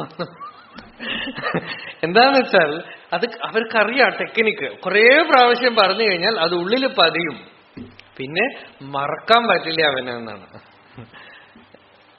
മനോരഥം ഉണ്ടാക്കുകയാണ് അവർ, ഭാവന ഉണ്ടാക്കുകയാണ്, ഇമാജിനേഷൻ ഉണ്ടാക്കുക. മനോരഥ ജല, അത് കഴിഞ്ഞ തൃഷ്ണ, അതൊക്കെ വേണം തോന്നുകയാണ്, എന്തൊക്കെയോ വേണം തോന്നുന്നു. മോഡേൺ വേൾഡിലുള്ള പല ഗാഡ്ജറ്റ്സിനെ കുറിച്ചും അറിഞ്ഞുവെങ്കിൽ ഇതിനെക്കുറിച്ചൊക്കെ കുറച്ചുകൂടെ നിങ്ങളോട് പറയായിരുന്നു. അതിപ്പോ അതൊരു ഹാൻഡിക്യാപ്പാണ്. പലതും തൃഷ്ണ എന്താണെന്ന് വെച്ചാൽ ഇതൊക്കെ വേണം. അത് 90 വയസ്സൊക്കെ ആയ ശേഷമാണ് ഈ ഷെയർ മാർക്കറ്റില് ചെയറിൽ ഇരുന്നിട്ട് എഴുന്നേക്കണു. എന്താന്ന് വെച്ചാൽ അതപ്പോ മുകളിൽ പോയി ഇരിക്കണു, എഴുന്നേക്കണു, ഇരിക്കണു.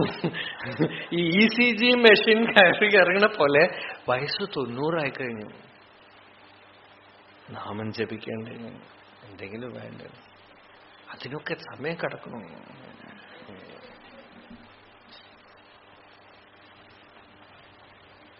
തൃഷ്ണ തരംഗാകുല, അലയടിക്കുകയാണെന്നാണ്. ഇതൊക്കെ കണക്കെടുത്ത് വെച്ചിട്ട് ഒരു വിദ്വാൻ ഉണ്ടായിരുന്നു. അങ്ങനെ രാവിലെ കുളിച്ച് ഭസ്മം ധരിക്കല്ലാത്ത കാര്യങ്ങളൊക്കെ ഉണ്ട്. അത് കഴിഞ്ഞാൽ ഒരു 10-15 ഈ പാസ്ബുക്ക് ഉണ്ടാവും. അതൊക്കെ എടുത്തു വെച്ചിട്ട് ഭാഗവത പാരായണം പോലെ വരിവരിയായിട്ടിട്ട് എത്ര ദിവസം ഇത് ചെയ്യുന്നറിയില്ല. എന്ന് ചോദിച്ചാൽ ഇതന്നെ ഇതൊക്കെ ഇട്ടിട്ട് എഴുതി വെക്കും. എന്നിട്ട് ഇതിങ്ങനെ നോക്കിക്കൊണ്ടിരിക്കും. ഇതൊക്കെ എന്നിട്ട് പെട്ടിയിലെടുത്ത് വെക്കും. അതിൽ കുറച്ച് പൈസ ഉണ്ടാവും. ആ വീട്ടിൽ പേരക്കുട്ടികൾ ആരെങ്കിലും അടുത്തുകൂടെ നടന്നു പോയാൽ ഉടനെ പെട്ടി തുറന്നു നോക്കും. അത് തൊട്ടിട്ടുണ്ടോന്ന് അറിയാനാണ്. പേരക്കുട്ടികൾ പുത്രാണാമപി ഭീതി എന്ന് ആചാര്യസ്വാമി പറഞ്ഞില്ലേ അല്ലെ? മക്കളെ പോലും പേടിയാണെന്ന്. പേരക്കുട്ടികളുടെ അടുത്തുകൂടെ പോയാൽ മതി, ആ പെട്ടി ഒരിക്കൽ തുറന്നു നോക്കും, പിന്നെ സേഫ് ആണെന്ന് പറഞ്ഞാൽ പൊട്ടി. നോക്കൂ, നമ്മള് ഈ സൂക്കടൊന്നും കാലം കൊണ്ടൊന്നും മാറില്ല. ഒരാൾക്ക് വയസ്സാവുമ്പോ വിവരം വെക്കണമെന്ന് പറഞ്ഞാൽ വെറുതെയാണ്. നിങ്ങൾ ചെറിയ കുട്ടികളെ നോക്കൂ, കുട്ടികളുടെ ഇന്റലിജൻസ് വലിയവർക്കില്ല. സ്കൂളിൽ നോക്കൂ, സ്റ്റുഡൻസിന്റെ ഇന്റലിജൻസ് ടീച്ചേഴ്സിന് ഉണ്ടാവില്ല. നിങ്ങൾ നോക്കിക്കോളൂ, വേണമെങ്കിൽ നോക്കിക്കോളൂ. കൊച്ചുകുട്ടി നഴ്സറി ക്ലാസ്സിൽ കുട്ടികളുടെ ഇന്റലിജൻസ് ടീച്ചർക്ക് ഉണ്ടാവില്ല. കുട്ടികളെയും ടീച്ചറെയും വെച്ച് നിങ്ങൾക്ക് അളക്കാൻ ഒരു മെഷീൻ ഉണ്ടെങ്കിൽ നിങ്ങൾക്ക് കാണാം ടീച്ചറെക്കാളും എത്രയോ ബ്രൈറ്റാണ് കുട്ടികൾ.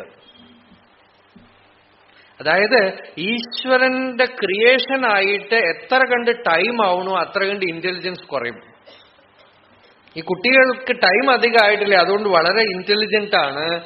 നമ്മളുടെ ആളുകളുമായിട്ട് പഴകും തോറും, പുസ്തകം വായിക്കും തോറും, ലോകത്തിൽ ജീവിക്കും തോറും യു ബിക്കം അൺഇന്റലിജന്റ്, ഡൾ, ഒന്നിനും കൊള്ളാതായി കഴിയുമ്പോൾ ഭഗവാൻ നീ വാടാന്ന് പറഞ്ഞ് പിന്നെ ഉടച്ച് പൊട്ടിച്ചിട്ട് പിന്നെ ആദ്യം ഉണ്ടാക്കിയിട്ട് ഭഗവാന് ബേബീസ് ആയിട്ട് ഉണ്ടാക്കിക്കൊണ്ടേയിരിക്കും. നമ്മൾ ഓൾഡ് ആയിക്കൊണ്ടേയിരിക്കും.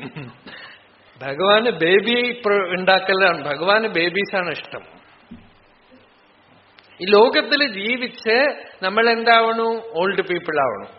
ഈശ്വരൻ ഒരിക്കലും ഓൾഡ് പീപ്പിളിനെ ഉണ്ടാക്കണില്ലല്ലോ അല്ലെ? ഒരു റിട്ടയർ ആയ മുത്തശ്ശനൊന്നും ഉണ്ടാക്കണില്ലല്ലോ. കൊച്ചു കൊച്ചു കുട്ടികളെയാണ് ഭഗവാൻ ഉണ്ടാക്കണത്. ഇവിടെ ഉണ്ടാക്കി കഴിഞ്ഞാൽ പിന്നെ നമ്മൾ ഇവിടെ ലോകത്തിൽ ജീവിച്ച് ഓൾഡ് ആവണം. അപ്പൊ ജീവിച്ചിട്ട് നമുക്ക് അറിവുണ്ടാവണ്ടോ? അറിവുണ്ടാവണില്ല. അംഗം ഗളിതം ഫലിതം മുണ്ടം ദശന വിഹീനം ജാതം തുണ്ഡം വൃദ്ധോയാതി ഗൃഹീത്വാ ദണ്ഡം തദപിന മുഞ്ചതി ആശാപിണ്ഡം. ആചാര്യസ്വാമികൾ തലയിൽ കൈവച്ചതാണ്. സർവേശ്വര എത്ര. അപ്പൊ കാലാകാലമായിട്ട് നമ്മൾ ഇങ്ങനെ തന്നെയാണ്. കൊച്ചു കുട്ടികളുടെ ഇന്റലിജൻസ് വയസ്സാവുമ്പോ നമ്മൾ വിചാരിക്കണം വലുതാവുമ്പോ അറിവ് വെക്കണമെന്നാണ്. അറിവൊന്നും വെക്കണല്ലേ. കുട്ടികൾ തുരുന്നു. മോഘാശാഹ മോഘകർമാണ. എപ്പ ശരീരമാത്രാത്മദർശനം കൂടുന്തോറും ഒരു പ്രയോജനമില്ലാത്ത ആഗ്രഹങ്ങൾ നമ്മൾ പഠിക്കും തോറും നോക്കൂ, നമ്മളുടെ ആഗ്രഹങ്ങളൊക്കെ വിചിത്രമാവുകയാണ്. ഭംഗിയായിട്ട് ഒഴുകുന്ന നദി കാണുമ്പോൾ ഡാം കെട്ടണം തോന്നുക.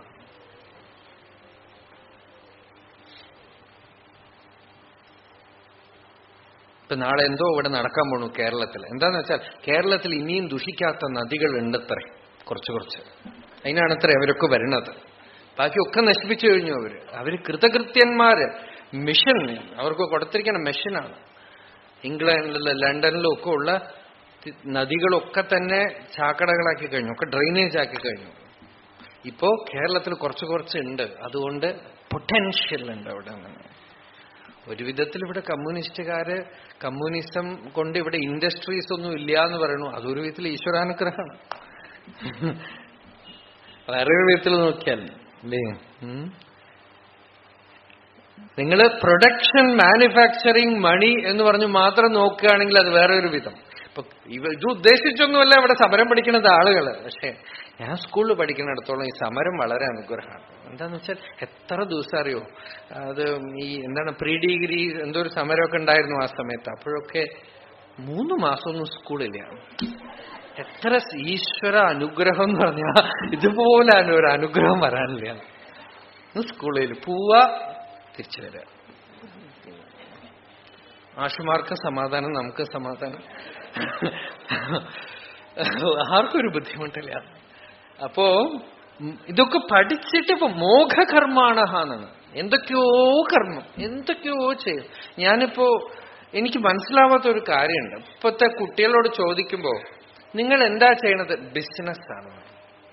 ബിസിനസ് എന്ന് വെച്ചാൽ നമുക്കിപ്പോ കായ്കറി കച്ചവടം അറിയാം, പലചരക്ക് കച്ചവടം അറിയാം, എന്തെങ്കിലും സാമാനം വിൽക്കുക. നിങ്ങൾ എന്ത് ബിസിനസ്സാണ്? IT ബിസിനസ് എന്ന് വെച്ചാൽ നിങ്ങൾ എന്ത് വിൽക്കും, എന്ത് വാങ്ങിക്കും. ഇപ്പൊ ഇദ്ദേഹത്തിന്റെ അടുത്ത് പോലും ഞാൻ ഇന്ന് ചോദിച്ചു, ഇവരെന്താ ചെയ്യാന്ന് ചോദിച്ചു. അദ്ദേഹം കുറച്ചു നേരം എനിക്ക് പറഞ്ഞ് മനസ്സിലാക്കിപ്പിക്കാൻ ഒരു വിഫല ശ്രമം നടത്തി. ഞാൻ പരാജയപ്പെട്ടു പോയി എന്ന് പറയണം. എന്തായി ഇവര് ചെയ്യാന്ന് വെച്ചാൽ അത് മനസ്സിലാവണില്ല നമുക്ക്. എന്തോ ചെയ്യണു.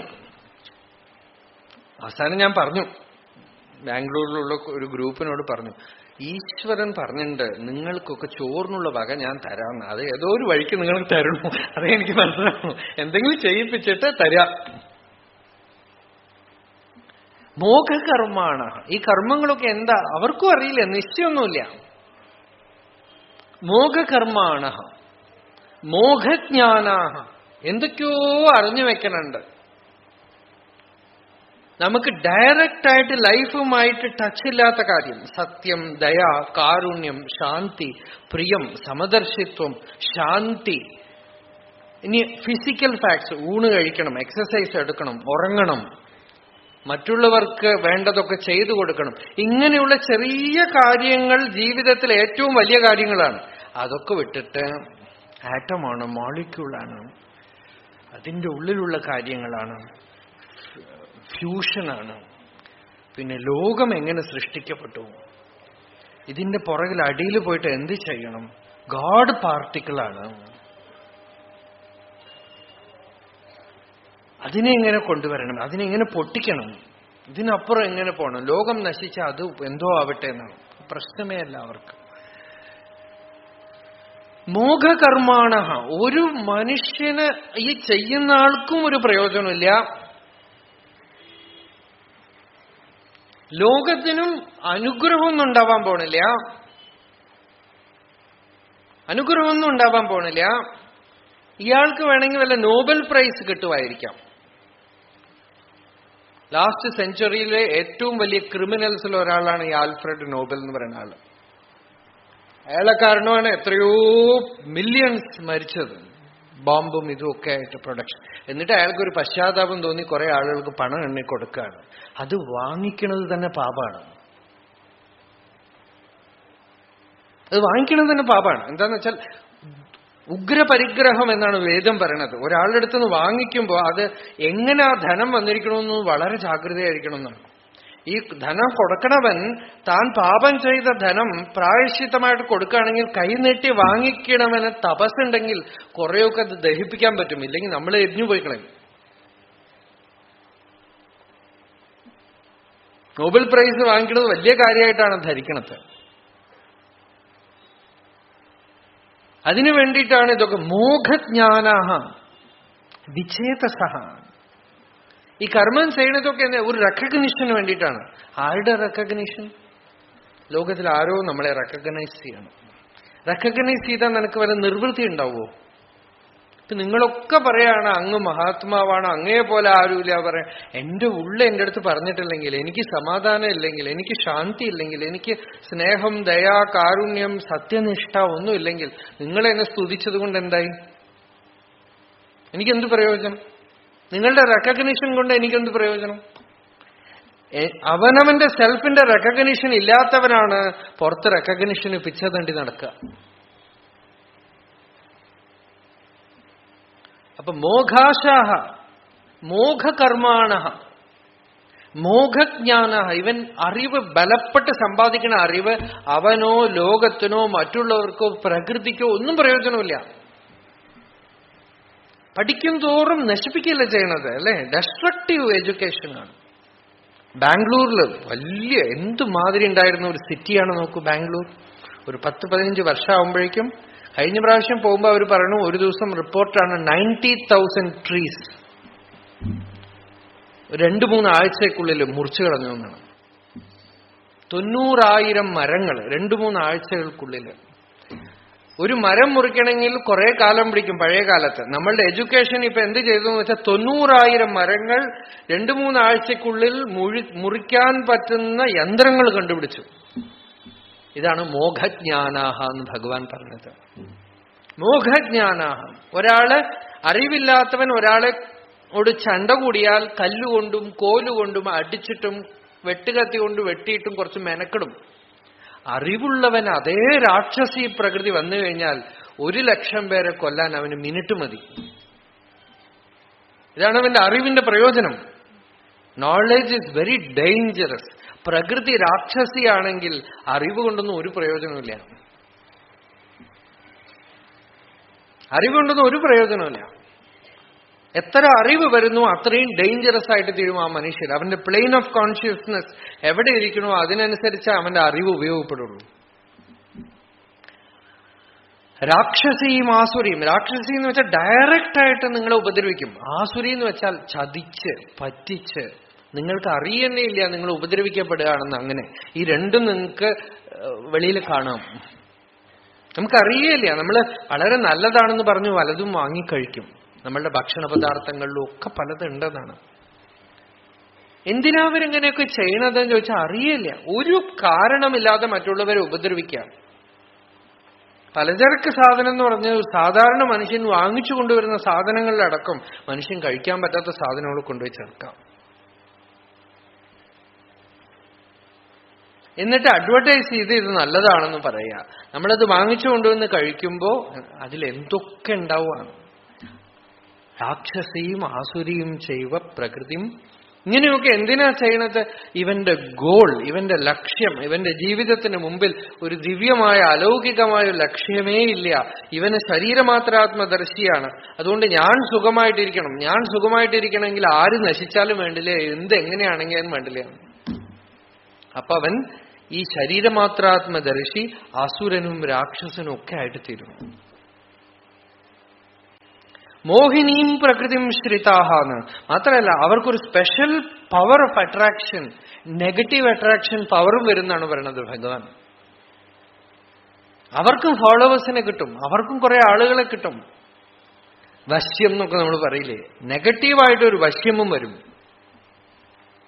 ആ പവർ വെച്ചുകൊണ്ട് അവര് രാജ്യം ഭരിക്കും, ലോകം ഭരിക്കും, ലോകത്തിനെ മുഴുവൻ പിടിച്ചടക്കും. ഇതിനെതിരെ ഉള്ളവരാരാണ്? അതാണ് അടുത്ത ശ്ലോകം. നോക്കൂ. മഹാത്മാനസ്തു മാം പാർത്ഥ ദൈവീം പ്രകൃതിമാശ്രിതാഃ ഭജന്തി അനന്യമനസഃ ജ്ഞാത്വാ ഭൂതാദിമവ്യയം. മഹാത്മാനസ്തു, ഹേ പാർത്ഥ, മഹാത്മാക്കൾ ആരാണ്? ദൈവീം പ്രകൃതിമാശ്രിത, അവരുടെ പ്രകൃതി തന്നെ ദൈവിയാണ്. നമ്മൾ സത്സംഗത്തിലിരിക്കണു, മഹാപുരുഷന്മാരുടെ സമ്പർക്കം ഉണ്ടാവണു, അങ്ങനെയൊക്കെ ചെയ്യുമ്പോൾ നമ്മളെ അറിയാതെ നമ്മളുടെ പ്രകൃതിയുടെ ഉള്ളിലേക്ക് ആ ദിവ്യത്വം കുറച്ചായിട്ട് സീപ്പാവും. പ്രകൃതി ആയിക്കഴിഞ്ഞാൽ പിന്നെ അത് നമ്മളെ കൺട്രോൾ ചെയ്യും. നമ്മളിപ്പോ കോൺഷ്യസ് ആയിട്ട് സത്യം പറയണം, നുണ പറയാൻ പാടില്ല, അതൊക്കെ എഫേർട്ടിന്റെ പ്ലെയിനാണ്. പ്രകൃതി ആയിക്കഴിഞ്ഞാൽ നുണ പറയണമെന്ന് വിചാരിച്ചാൽ പോലും നുണ പറയാൻ പറ്റില്ല. നുണ പറയണം എന്നൊക്കെ തീരുമാനിച്ചിട്ട് പോയാൽ പോലും നമ്മൾ അവിടെ പോയി കഴിഞ്ഞാൽ സത്യം വന്നു പോകും. നമുക്കങ്ങനെ ധാരാളം ആളുകളെ കാണാം. നുണ പറയണമെന്ന് വിചാരിച്ചാൽ അവരെ കൊണ്ട് പറ്റില്ല. നുണയൊക്കെ പറയണ പോലെയൊക്കെ നടിച്ചാൽ അവർ ചിരിച്ചു കളയും. എന്താന്ന് വെച്ചാൽ പ്രകൃതി ദൈവീ പ്രകൃതിയാണ്. അതിന് കള്ളം അറിയില്ല, കാപ്പട്ടി അറിയില്ല, ഒന്നും മറച്ചു വെക്കാൻ അറിയില്ല, യാതൊന്നും ചതിക്കാൻ അറിയില്ല, ആരെയും പറ്റിച്ച് അവർക്ക് ജീവിക്കാൻ പറ്റില്ല, ഒരാളെയും അവരെ കൊണ്ട് ഉപദ്രവിക്കാൻ പറ്റില്ല. ദൈവീം പ്രകൃതിമാശ്രിതാഃ, അവരെന്ത് ചെയ്യണു? മാം ഭജന്തി അനന്യമനസഃ, അവര് ഈശ്വരനെ അന്യമനസ്സില്ലാതെ വേറെ ഒരു സ്ഥലത്തും മനസ്സ് പോവാതെ സദാ ഭഗവത് ഭജനം ചെയ്യണു. ഹേ പാർത്ഥ, അവരുടെ സാന്നിധ്യം തന്നെ ലോകത്തിന് മംഗളാണ്. കാട്ടില് രാമൻ വനവാസത്തിലേക്ക് പോകുമ്പോ ഋഷികളുടെ ആശ്രമങ്ങളൊക്കെ കാണും.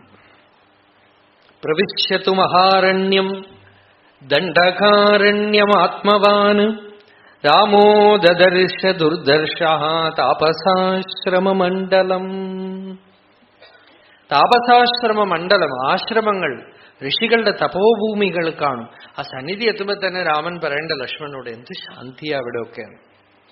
അത് കാടായതുകൊണ്ടൊന്നുമല്ല, അതേസമയം അത് ഒരു പ്രത്യേക സ്ഥലത്തിലെത്തുമ്പോ ലക്ഷ്മണ നോക്കൂ, ഈ കാടിൽ എന്തോ ഒരു ഭയങ്കരതയുണ്ടല്ലോ എന്ന് പറയാം.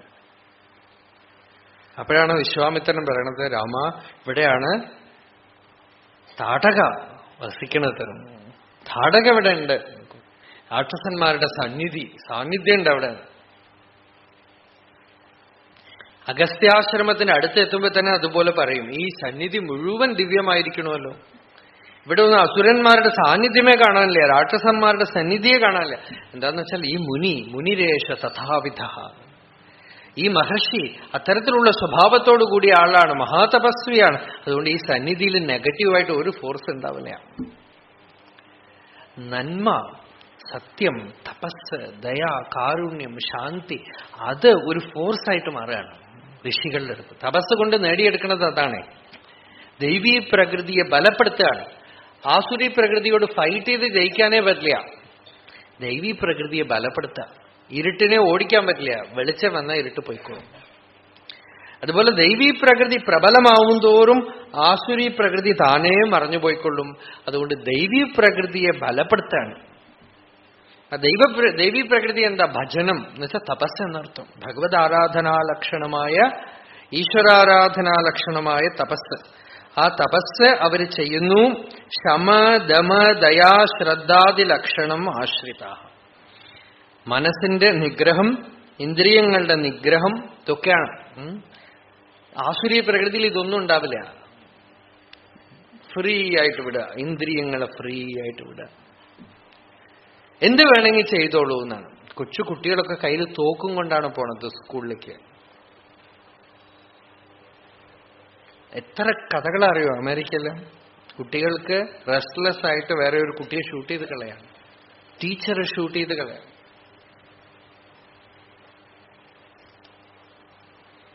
ആ റെസ്റ്റ്ലെസ്നെസ് കണ്ടതുകൊണ്ടായിരിക്കാം ഇപ്പൊ അവരൊരുപാട് ആഗ്രഹിക്കണു. ഈ സ്പിരിച്വൽ തേഴ്സ്റ്റ് ഉണ്ട്, പണവും ഇതുമൊക്കെ കണ്ടു കഴിഞ്ഞു അവര്. അപ്പൊ ഒരുപാട് ആഗ്രഹമുണ്ട് അവിടെ.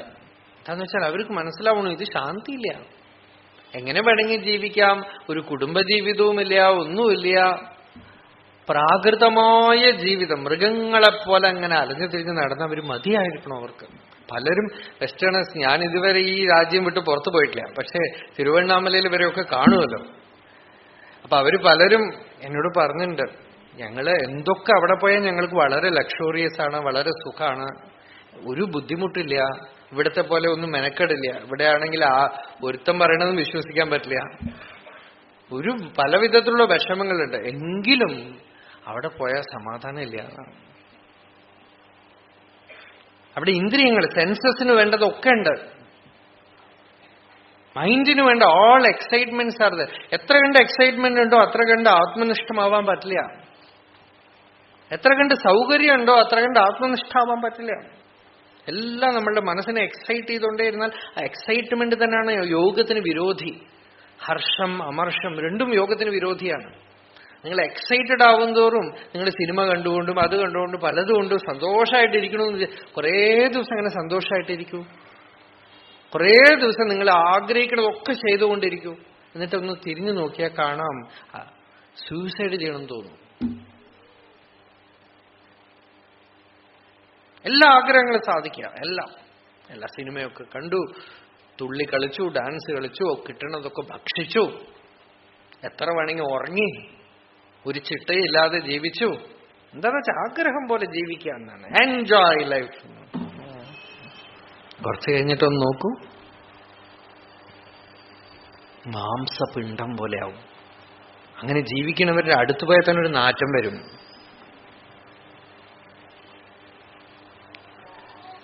മാംസപിണ്ഡം പോലെ ആവും. വളരെ സുഖമാണ്. എന്ത് സുഖം!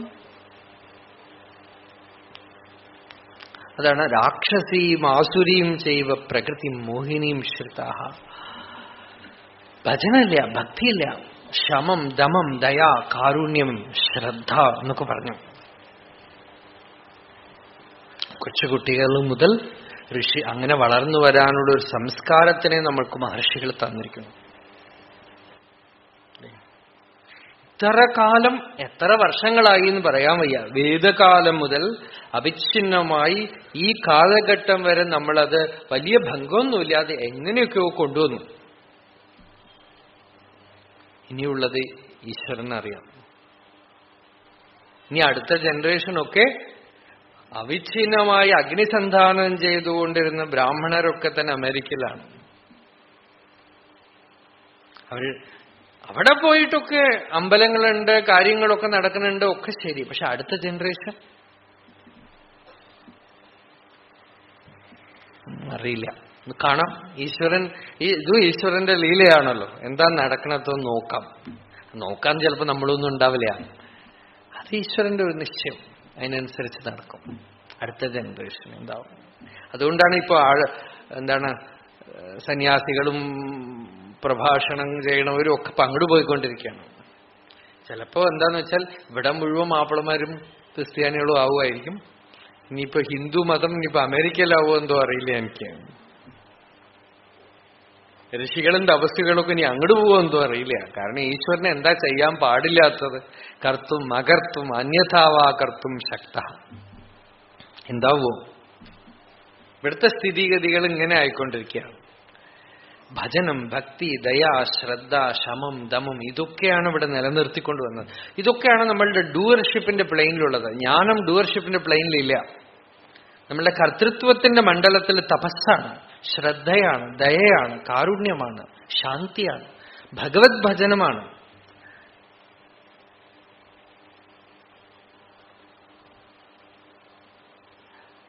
അതൊക്കെ ചെയ്യുന്നത് എന്തിനാണ് ചെയ്യണത്? ദൈവീ പ്രകൃതി, അതായത് ഡെപ്പോസിറ്റാണത്. പണം ഡെപ്പോസിറ്റ് ചെയ്ത് വെക്കുമ്പോൾ ഒരു സമാധാനം വരുന്നു ആളുകൾക്ക്, കാര്യം ശരിയായി. അതുപോലെ ഒരു ഇന്നർ ഡെപ്പോസിറ്റാണിത്. ഈ ഡെപ്പോസിറ്റ് പെരുകും തോറും സർഫസില് അല കുറയും. ഈ ഡെപ്പോസിറ്റ് നമുക്ക് അറിയൊന്നുമില്ല. അതങ്ങനെ ഡീപ്പർ പ്ലെയിനിൽ ഇറങ്ങും തോറും സർഫസിൽ റെസ്റ്റ്ലെസ്നെസ് കുറയും. വെളിയിൽ നിന്ന് വിഷയങ്ങളെ ഭുജിക്കുമ്പോൾ നമുക്ക് ഡയറക്റ്റ് ആയിട്ടൊന്നും അറിയില്ല. നമ്മൾ പലതും കണ്ടു, പലതും ചെയ്തു, തോന്നിയ പോലെയൊക്കെ ജീവിക്കുമ്പോൾ അപ്പപ്പോ മൊമെന്റ് ബൈ മൊമെന്റ് അതിന്റെ ഇമ്പാക്ട് നെഗറ്റീവായിട്ടൊന്നും അറിയില്ല. ഇതൊക്കെ ഞാൻ കണ്ടു, ഇപ്പൊ കള്ളു കുടിച്ചു, എന്താ ഒരു കുഴപ്പവും പറ്റിയില്ലല്ലോ എന്നൊക്കെ തോന്നും. കുറേ കഴിയുമ്പോ ഇതൊക്കെ ഉള്ളില് പോയി അവിടെ സെറ്റിലായി അവിടെ വളർന്ന് അവന്റെ ഇമ്പാക്ട് തുടങ്ങുമ്പോഴാണ് അറിയുക, അയ്യോ പെട്ടു. പ്രകൃതിയായി മാറിക്കഴിയുമ്പോൾ അത് നിങ്ങളെ കൺട്രോൾ ചെയ്ത് തുടങ്ങും. വെളിയിൽ നിന്ന് വരണവരെ നിങ്ങൾക്ക് അതിന്റെ ഇൻഫ്ലുവൻസ് അറിയില്ല. അത് നിങ്ങളുടെ പ്രകൃതിയായി മാറിക്കഴിഞ്ഞാൽ പിന്നെ നിങ്ങൾ വിചാരിച്ചാൽ പോലും ഓർമ്മയിൽ പോലും നിങ്ങളുടെ നല്ല കാലങ്ങളൊക്കെ പോയി പോകും. ആ പ്രകൃതി നിങ്ങളുടെ ഫുൾ ഇൻചാർജ് ഏറ്റെടുത്തു കളയും. അപ്പൊ നമ്മള് ശരിയായിട്ടിരിക്കണം എന്ന് വിചാരിച്ചാലും പറ്റില്ല, തപസ്സോടെ ഇരിക്കണം എന്ന് വിചാരിച്ചാലും പറ്റില്ല, ഭഗവത് ആരാധനയോടെ ഇരിക്കണം എന്ന് വിചാരിച്ചാലും പറ്റില്ല. ഈ നിയമങ്ങളൊക്കെ അറിഞ്ഞു ജീവിക്കണവനാണ് ജ്ഞാനി. അല്ലാതെ ഞാൻ അറിഞ്ഞു കഴിഞ്ഞു ഇനി എനിക്ക് എന്ത് വേണമെങ്കിൽ ആവാന്ന് പറഞ്ഞാൽ അപ്പോഴും പെടും. പ്രകൃതി പ്രകൃതിയാണ്. അതിന് ജ്ഞാനി അജ്ഞാനി എന്ന് വ്യത്യാസമൊന്നുമില്ല, എല്ലാവരും ഉപദ്രവിക്കും അത്. അതുകൊണ്ട് ആസുരീ പ്രകൃതിക്ക് വഴങ്ങിക്കൊടുക്കാതെ ദൈവീ പ്രകൃതിയെ ആശ്രയിച്ചിരിക്കുകയാണ്. ഭജന്തി അനന്യ മനസഃ ജ്ഞാത്വാ ഭജന്തി. അറിഞ്ഞുകൊണ്ട് ഭജനം ചെയ്യണമെന്നാണ്. പ്രകൃതിയെ ദിവ്യമാക്കി മാറ്റണം. ആസുരീ പ്രകൃതി നമുക്ക് കുറച്ച് മനുഷ്യന് രജോ ഗുണവും തമോ ഗുണവും ഉള്ളിടത്തോളം കുറച്ച് ആസുരീ പ്രകൃതി, രാക്ഷസി പ്രകൃതി ഉണ്ടാവും. വളരെ നല്ല ആളുകൾ പോലും ചിലപ്പോൾ രാക്ഷസന്മാരെ പോലെ കാട്ടും, ചിലപ്പോൾ അസുരന്മാരെ പോലെ പെരുമാറും. അങ്ങനെയൊക്കെ ആവുമ്പോഴും അതിനോട് യുദ്ധം ചെയ്യാനൊന്നും പോണ്ട. ദൈവീ പ്രകൃതിയെ ബലപ്പെടുത്തിക്കൊണ്ടേ പോവുക. സീക്രട്ട് ഓഫ് സാധന അതാണ്. ടൈമാണ് നമ്മളുടെ മുമ്പിലുള്ളത്. ആ ടൈം കിട്ടുന്ന സമയമൊക്കെ തന്നെ ജപം, ധ്യാനം, സത്സംഗം, നമ്മളെ കൊണ്ട് എന്തെങ്കിലും പ്രവൃത്തി മറ്റുള്ളവർക്ക് ചെയ്തു കൊടുക്കാൻ പറ്റുമെങ്കിൽ അത് നമുക്ക് നെഗറ്റീവായി ഒന്നും ഉള്ളിൽ കടക്കാതെ സൂക്ഷിച്ചോളാം. എന്തെങ്കിലും ചെയ്തുകൊണ്ടേയിരിക്കുക. നാമം ജപിക്കുക, ധ്യാനിക്കുക, ഭക്തി, ധ്യാനം, സത്സംഗം. ഒന്നുമില്ലെങ്കിൽ ഒരു അമ്പലത്തിൽ പോയിരിക്കുക, ഒന്നുമില്ലെങ്കിൽ എന്തെങ്കിലും ആളുകള് ചീത്ത വർത്തമാനം പറയുന്ന സ്ഥലമാണെങ്കിൽ അവിടുന്ന് പോയി ഏകാന്തത്തിൽ പോയിരിക്കുക. ഇങ്ങനെ എന്താന്ന് വെച്ചാൽ ഈ സയൻസ് അറിയണം. പ്രകൃതിയിൽ നെഗറ്റിവിറ്റി കടക്കാതെ നോക്കിക്കൊള്ളണം. നെഗറ്റിവിറ്റി ഉള്ളിൽ കടന്നു കഴിഞ്ഞാൽ അത് കൺട്രോൾ ചെയ്യും. ഇപ്പൊ നോക്കൂ, ആളുകൾ എന്തിനാ മറ്റുള്ളവരെ കുറിച്ച് ഇങ്ങനെ ഗോസിപ്പിൽ ഒരു ഇൻട്രസ്റ്റ് വരുന്നത്? ആ പ്രകൃതി പറയാണ് ഇത് വെറുതെ ഇങ്ങനെ വർത്തമാനം പറഞ്ഞ് കേൾക്കാനൊരു സുഖം അല്ലേ, അതിനെക്കുറിച്ചൊക്കെ തന്നെ വായിക്കാനൊരു സുഖം, അതിനെക്കുറിച്ചൊക്കെ അറിയാനൊരു സുഖം. ഈയിടെ ഒരു വിദ്വാൻ എന്നോട് പറഞ്ഞു, ഇന്റർനെറ്റ് ഗോസിപ്പിംഗ് ആണ് അത്ര ഇപ്പോ. എല്ലാരെ കുറിച്ചും നിന്ദ, സ്കാൻഡൽ. ഇതൊക്കെ മനുഷ്യൻ എന്തിനു ചെയ്യണു? ആസുരിയും പ്രകൃതിയും ആശ്രിത. ഈ സയൻസ് അറിയണം, ഈ ശാസ്ത്രം അറിയണം. പ്രകൃതി ആയിക്കഴിഞ്ഞാൽ പിന്നെ നമ്മൾ നല്ലത് ചെയ്യണോ ചീത്ത ചെയ്യണോ എന്നോ നമ്മളെ കൊണ്ട് ചിന്തിക്കാൻ പറ്റില്ല. ആ പ്രകൃതി നമ്മളെ ഉള്ളിലിരുന്ന് തള്ളുന്നതിനനുസരിച്ച് നമ്മൾ ചെയ്തുകൊണ്ടേയിരിക്കും. അതുകൊണ്ട് നമുക്ക് ഉറങ്ങി എഴുന്നേറ്റിരിക്കുന്ന സമയം മുഴുവനും സത്സംഗത്തിലും ഭക്തിയിലും ഭഗവതാരാധനയിലും പൂജയിലും ജപത്തിലും ധ്യാനത്തിലും ഒക്കെ ചെയ്തോളണം. നമ്മളുടെ പ്രകൃതിയെ ധർമ്മത്തിന്റെ ട്രാക്കിന്റെ ഉള്ളിൽ നിർത്തിക്കൊള്ളണം. പ്രകൃതിയെ അതിക്രമിക്കാൻ ആർക്കും സാധിക്കില്ല. പ്രകൃതിയെ ധർമ്മത്തിന്റെ ട്രാക്കിന്റെ ഉള്ളിൽ നിർത്തിയിട്ട് ദൈവീ പ്രകൃതിയെ സമ്പാദിച്ചുകൊണ്ടേയിരിക്കണം. ആസുരി പ്രകൃതി രാക്ഷസീ പ്രകൃതി ഉള്ളിലുണ്ടെങ്കിൽ പോലും യുദ്ധം ചെയ്യാൻ പാടില്ല. ദൈവീ പ്രകൃതിയെ സമ്പാദിച്ചുകൊണ്ടേയിരിക്കണം. അനുഷ്ഠാനം അതിനാണ്. അവിടെയാണ് അനുഷ്ഠാനം, ഉപാസനയൊക്കെ തന്നെ. അത് ഇങ്ങനെ ഭഗവത് ഭക്തി, നാമസങ്കീർത്തനവും ജപവും പൂജയും സത്സംഗവും മഹാപുരുഷ സമ്പർക്കവും അങ്ങനെ കുറേ കാലം ജീവിച്ചിട്ട് തിരിഞ്ഞു നോക്കുമ്പോ കാണാം നമ്മളുടെ മറ്റേ പ്രകൃതിയൊക്കെ താനേ വിശ്രാന്തായി ദൈവീ പ്രകൃതി ഉള്ളില് ഉണ്ടായിട്ടുണ്ടാവും. ആ ദൈവീ പ്രകൃതിയെ ഉണ്ടാക്കിയെടുക്കുന്നതിന് പേരാണ് തപസ് എന്നുള്ളത്. തപസ് എന്ന് വെച്ചാൽ അത്രയേ ഉള്ളൂ. ദൈവീ പ്രകൃതി, ആസുരീ പ്രകൃതിയെ പതുക്കെ പതുക്കെ, ഇപ്പൊ ഒരു സാധനം ദുഷിച്ചതാണെങ്കിൽ ഉപയോഗിക്കാതെ അവിടെ ഇട്ടുവെക്കണില്ലേ, അതുപോലെ ആസുരി പ്രകൃതിയെ ഉപയോഗിക്കാതെ ഇൻവോൾവ് ആവാതെ വിട്ടാൽ താനെ ദ്രവിച്ചു പോകും. അതിന്റെ കാലം കഴിയുമ്പോ അത് മറഞ്ഞു പോകും. ദൈവീ പ്രകൃതിയെ സമ്പാദിക്കും തോറും ഇതിന്റെ ബലം കുറയും. അതുകൊണ്ട് സത്സംഗത്തിലും അതിനാണ് ഇത്രയൊക്കെ അമ്പലത്തിൽ പോവുക, പ്രദക്ഷിണം ചെയ്യുക, നാമസങ്കീർത്തനം ചെയ്യുക, ജപം ചെയ്യുക. എന്തിനാന്ന് വെച്ചാൽ ഇതൊന്നും ചെയ്തിട്ടില്ലെങ്കിൽ ഈ ആസുരി പ്രകൃതി നമ്മളെ എന്തെങ്കിലുമൊക്കെ ചെയ്യിപ്പിക്കും. ഈഗോയിസ്റ്റിക് ആക്ഷനിൽ ഇൻവോൾവ്ഡ് ആവാതിരിക്കുക. അങ്ങനെ ഏതെങ്കിലും വിധത്തില് ആ ദൈവീ പ്രകൃതി, അതാണ് ഭജനം എന്ന് ഭഗവാൻ ഇവിടെ പറഞ്ഞു. ഭക്തി ചെയ്തുകൊണ്ടേയിരിക്കാം, നാമജപം ചെയ്തുകൊണ്ടേയിരിക്കാം. നാമജപം രാവും പകലും ഭജന്തി അനന്യ മനസ്സ, ഭഗവാനെ നിരന്തരം ഭജിക്കുകയാണ്, ഭക്തി ചെയ്യാണ്, നാമസങ്കീർത്തനം ചെയ്യാണ്, ജപം ചെയ്യാണ്, ധ്യാനം ചെയ്യാണ്. അങ്ങനെ എത്ര കാലം? അനേക വർഷങ്ങൾ.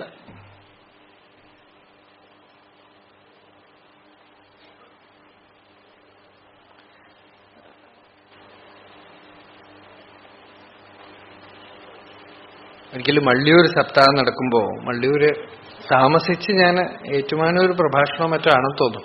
അപ്പൊ മള്ളിയൂർ തിരുമേനിയുടെ അടുത്ത് ഒരു ആള് വന്ന് ചോദിക്കായിരുന്നു.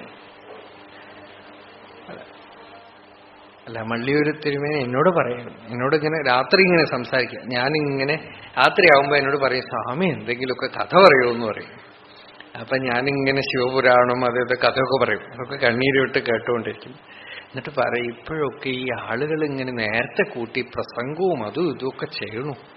ഒരു 36 വർഷമെങ്കിലും ഉപാസന വേണം. ഒരു വർഷം 2 വർഷമല്ല, 36 വർഷമെങ്കിലും ഉപാസന വേണം. വളരെ എന്തോ ഒരു സന്ദർഭമായിട്ടൊരു ഡിസ്കഷൻ, എന്തോ കാര്യമായിട്ട് ഇങ്ങനെ പറഞ്ഞുകൊണ്ടിരുന്നു. പറയാണ് ഒരുപാട് വർഷത്തെ എന്നുവെച്ചാൽ അതിനർത്ഥം ഇതൊന്നും ചെയ്യാൻ പാടില്ല പുറത്തൊന്നല്ല, ഇതിനൊന്നും പുറമേക്ക് വിടരുത്. ഉള്ളിൽ തപസ് പഴുക്കണം, പക്വമാവണം, നല്ലവണ്ണം പഴുക്കണം. തപസ് എന്ന് വെച്ചാൽ എന്തെങ്കിലും ചെയ്യലല്ല, ചെയ്യാതിരിക്കലാണ്. പതുക്കെ മിണ്ടാതെ നമ്മളുടെ പ്രകൃതി, നമ്മളുടെ ധർമ്മത്തിന്റെ ഉള്ളിൽ ഇരുന്നു കൊണ്ട് നമ്മളുടെ പ്രകൃതി ധാർമ്മികമായി അനുഭവിക്കേണ്ട കാമനകളൊക്കെ അനുഭവിച്ചുകൊണ്ട് തന്നെ ഇരുന്നാലും കുറെ കഴിയുമ്പോൾ ഒക്കെ തീർന്നു പോകും. ധർമ്മത്തിന്ന് പുറത്തുപോയി ആഗ്രഹങ്ങളെ അനുഭവിക്കാൻ തുടങ്ങിയാൽ ഇവൻ അസുരനോ രാക്ഷസനോ ആയിട്ട് മാറും. ഇത് അറിഞ്ഞുകൊണ്ട് തന്നെയാണ് ഋഷികൾ ആഗ്രഹങ്ങളെ അനുഭവിക്കരുത് എന്ന് മനുഷ്യന്റെ അടുത്ത് പറഞ്ഞാൽ ഇവൻ ശരിയാവില്ല. കാരണം ഇവൻ ആഗ്രഹം എന്ന് പറയുന്നത് ഇവന്റെ ഫ്യൂവലാണ്. അപ്പോ ഇവന്റെ കാമനകളെയൊക്കെ തന്നെ ധർമ്മത്തിന്റെ വരമ്പിനുള്ളിൽ ഇട്ടുവെച്ചു. ഇതിനകത്തിരുന്ന് നീ കുറെ കാലം ഇരിക്കൂ, അപ്പൊ പതുക്കെ തീർന്നു പോകും. നേരെ മറിച്ച് ഈ വരമ്പിന് പുറത്തുപോയി നീ ആഗ്രഹം അനുഭവിക്കാൻ പോയാൽ നീ അസുരനോ രാക്ഷസനോ ആയിട്ട് പോകും. കാരണം പിന്നെ അതിന് ലിമിറ്റേഷൻ ഒന്നുമില്ല. അനന്തമായിട്ട് പരന്നു പോകും. ഇപ്പൊ തന്നെ നോക്കൂ, ജാതി മതമൊക്കെ എടുത്തു കളയാൻ പറ്റുമോ നമുക്ക്? ഇല്ല, അല്ലേ? മനുഷ്യന് എന്തിനേയും ആസുരി പ്രകൃതി യൂസ് ചെയ്യും. ഇപ്പൊ ജാതി മതം പാടില്ല എന്ന് ഋഷികളൊക്കെ പറഞ്ഞത് എന്തിനാന്ന് വെച്ചാൽ എല്ലാവരോടും സമത്വം വരണം, എല്ലാവരും സമമായിട്ടിരിക്കണം, എല്ലാവരോടും സ്നേഹം ഉണ്ടാവണം. അവിടെ ജാതി മതമൊന്നും ചിന്തിക്കാൻ പാടില്ല, സ്നേഹത്തിന് ജാതി മതം പാടില്ല, എന്തെങ്കിലും കൊടുക്കാൻ ജാതി മതം പാടില്ല, ആഹാരം കൊടുക്കാൻ ജാതി മതം പാടില്ല, അതിനൊക്കെയാണ് പറഞ്ഞത്. ഇപ്പൊ എന്താന്ന് വെച്ചാൽ അതിലൊക്കെ ജാതി മതമുണ്ട്. ആകെപ്പാടെ ജാതിയും മതവും ഇല്ലാത്തത് കല്യാണം കഴിക്കണ ഒരു കാര്യത്തിൽ മാത്രമായിരിക്കും. എന്താന്ന് വെച്ചാൽ ഇവന്റെ സ്വാർത്ഥത്തിന് അതൊക്കെ എടുത്തു കളഞ്ഞു, ഇവന്റെ സെൽഫിഷ്നെസ്സിന് അതൊക്കെ എടുത്തു കളഞ്ഞു. ബാക്കിയുള്ള കാര്യത്തിൽ പൊളിറ്റിക്കലായിട്ടോ രാഷ്ട്രീയമായിട്ടുള്ള കാര്യത്തിലോ മറ്റെല്ലാത്തിലും അതൊക്കെ ചോദിക്കുകയാണ്. അപ്പൊ നോക്കൂ, ഒരു നല്ല കാര്യം ചെയ്താൽ പോലും ആസുരി പ്രകൃതി അതിന് തരിക്ക് യൂസ് ചെയ്തോളൂ. നാരായണ ഗുരുദേവൻ വന്ന് ഒരേ ജാതി ഒരു മതം ഒരു ദൈവം എന്നൊക്കെ പറഞ്ഞാൽ അത് എന്തിനാ യൂസ് ചെയ്യണത്? കല്യാണം കഴിക്കാൻ ഒരു ജാതി, അതിന് മാത്രം, ബാക്കി ഒന്നിനും നോക്കണില്ല. ബാക്കിയൊക്കെ തന്നെ പിന്നെ ഞങ്ങളുടെ ജാതി നിങ്ങളുടെ ജാതി, ഞങ്ങളുടെ മതം നിങ്ങളുടെ മതം ഒക്കെ വരും. ഇവന് കാമം വരുമ്പോ, സ്വാർത്ഥം വരുമ്പോ ഇവൻ ഒന്നും നോക്കില്ല. അതാണ് ആസുരി പ്രകൃതി. അതുകൊണ്ടാണ് ധർമ്മത്തിന്റെ വരമ്പിട്ട് വെച്ച് നിന്റെ ആഗ്രഹം മുഴുവൻ ഈ വരമ്പിന്റെ ഉള്ളിലായിരിക്കണം. ദൈവീ പ്രകൃതി നീ കൊടുക്കണം, സ്നേഹിക്കണം, മറ്റുള്ളവർക്ക് ഉപകാരം ചെയ്യണം, അവിടെ ഈ വരമ്പേ ഇല്ല. നിനക്ക് പണം കൊടുക്കണോ? ഒരു വരമ്പില്ല. നിനക്ക് വിശക്കണവന് ഊണ് കൊടുക്കണോ? അവൻ ബ്രാഹ്മണനോ ചണ്ടാളനോ ഏത് ജാതിയിൽപ്പെട്ടവനോ അസുരനോ രാക്ഷസനോ ആരോ ആവട്ടെ, വിശന്നുകൊണ്ട് വന്നോ, ക്ഷുദിതസ്യ അന്നസ്യ ക്ഷുദിതം പാത്രം എന്നാണ് ശാസ്ത്രം പറയുന്നത്. വിശപ്പോടെ ഇരിക്കണോ അതിന് പാത്രം. അവന് ജാതിയുമില്ല മതവുമില്ല ഒരു മണ്ണുമില്ല. ഒരാള് ധനത്തിന് ആശിച്ചു വന്നിരിക്കണു, ഒരു നിവൃത്തിയില്ല. നിങ്ങളുടെ കയ്യിൽ പണമുണ്ടോ? അവൻ ഏത് ജാതിയിലുള്ളവനാണ് അതൊന്നും നോക്കണ്ട, കൊടുക്കൂ.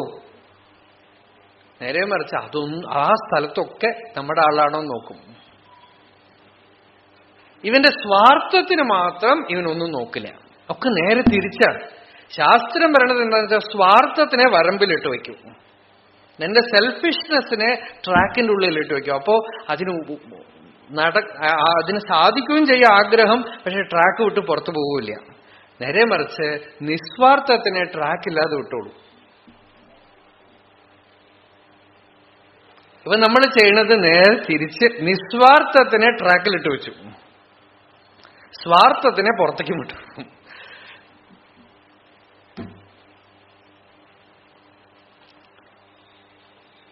ധർമ്മത്തിന്റെ ഉള്ളിൽ, ധർമ്മത്തിന്റെ വരമ്പിന്റെ ഉള്ളിൽ, ഒരു നിയമത്തിന്റെ ഉള്ളിൽ, ഒരു ലിമിറ്റേഷന്റെ ഉള്ളിൽ ശാസ്ത്രം പ്രമാണം തേ കാര്യാകാര്യ വ്യവസ്ഥിതവും എന്ന് ഭഗവാൻ ഗീതയിൽ പറഞ്ഞു. നിന്റെ ബയോളജിക്കൽ ഡിസയേഴ്സ്, സൈക്കോളജിക്കൽ ഡിസയേഴ്സ്, അതിന്റെ പ്ലെയിനില് ശാസ്ത്രം പറയണ പോലെ ജീവിക്കൂ. അധ്യാത്മമായിട്ടുള്ള കാര്യം വരുമ്പോ നിനക്ക് ശാസ്ത്രമൊന്നുമില്ല. നിസ്വാർത്ഥയുടെ കാര്യം വരുമ്പോൾ നിനക്ക് ശാസ്ത്രമൊന്നും തന്നെ ശാസിക്കണേ ഇല്ല. സ്നേഹം, ദയ, സമത്വം സർവഭൂതേഷു എന്നാണ് ശാസ്ത്രം. എല്ലാവരോടും സമത്വം, എല്ലാവർക്കും എന്തു വേണമെങ്കിൽ കൊടുത്തോളൂ. ലോകത്തിന് മുഴുവൻ കൊടുത്ത് നിനക്ക് ഒന്നുമില്ലാതെ നിന്നാലും ശാസ്ത്രം തന്നെ അനുമോദിക്കണം.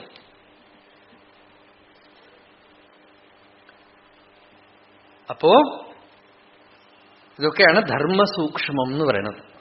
ഇതൊക്കെയാണ് ധർമ്മസൂക്ഷ്മം. ധർമ്മത്തിന്റെ സൂക്ഷ്മമാണതൊക്കെ. സ്വാർത്ഥവും നിസ്വാർത്ഥത്തിലും ഒക്കെ കഴിഞ്ഞു. സ്വാർത്ഥം ഇല്ലാതിരിക്കില്ല മനുഷ്യന്. ജ്ഞാനിക്ക് അല്ലാതെ എല്ലാവർക്കും സ്വാർത്ഥമുണ്ട്. ആ സ്വാർത്ഥത്തിനെ ധർമ്മത്തിന്റെ വരമ്പിലിട്ട് വെച്ചാൽ ഇവന്റെ ആഗ്രഹങ്ങൾ നടക്കുകയും ചെയ്യും, മറ്റുള്ളവർക്ക് ഉപദ്രവം ഉണ്ടാവില്ല.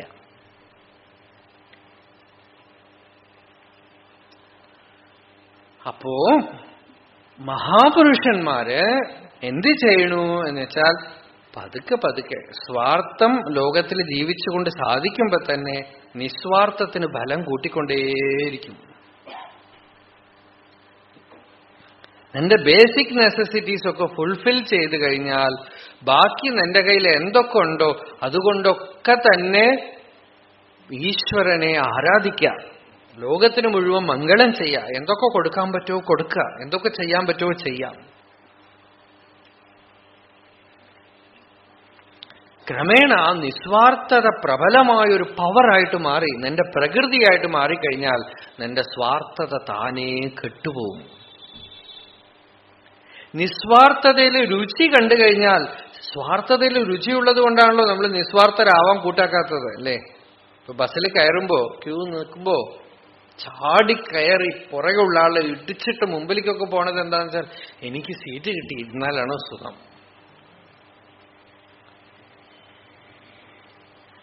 എന്താ ആ ശരീരത്തിന്റെ സൗഖ്യം അതാണ്. വേറെ ഒരാളെ നോക്കി വയസ്സായ ഒരാൾ നിൽക്കണു, ഞാൻ സുഖമായിട്ട് ഇരിക്കുന്നുണ്ട്, ശരി വേണ്ട, അങ്ങോട്ട് തിരിഞ്ഞിരുന്ന് കളയാം. നമ്മളുടെ ബുദ്ധി ഉണ്ടല്ലോ, നമ്മളുടെ ബുദ്ധി എപ്പോഴും സ്വാർത്ഥതയ്ക്ക് കൂട്ടുനിൽക്കും. സത്സംഗ ബലമില്ലാത്ത ബുദ്ധി പറയും അവൻ അടുത്ത സ്ഥലത്ത് ഇറങ്ങിപ്പോവും, എന്റെ സീറ്റും പോവും, നീ എന്തിനാ നോക്കണ, ഇങ്ങനെ പലരും വരും, നീ ഇങ്ങോട്ട് തിരിഞ്ഞിരിക്കൂ എന്ന് പറയും. ശരിക്ക് മനസാക്ഷിയുള്ളവന് ഇരിക്കാൻ പറ്റില്ല, കുത്താണ്.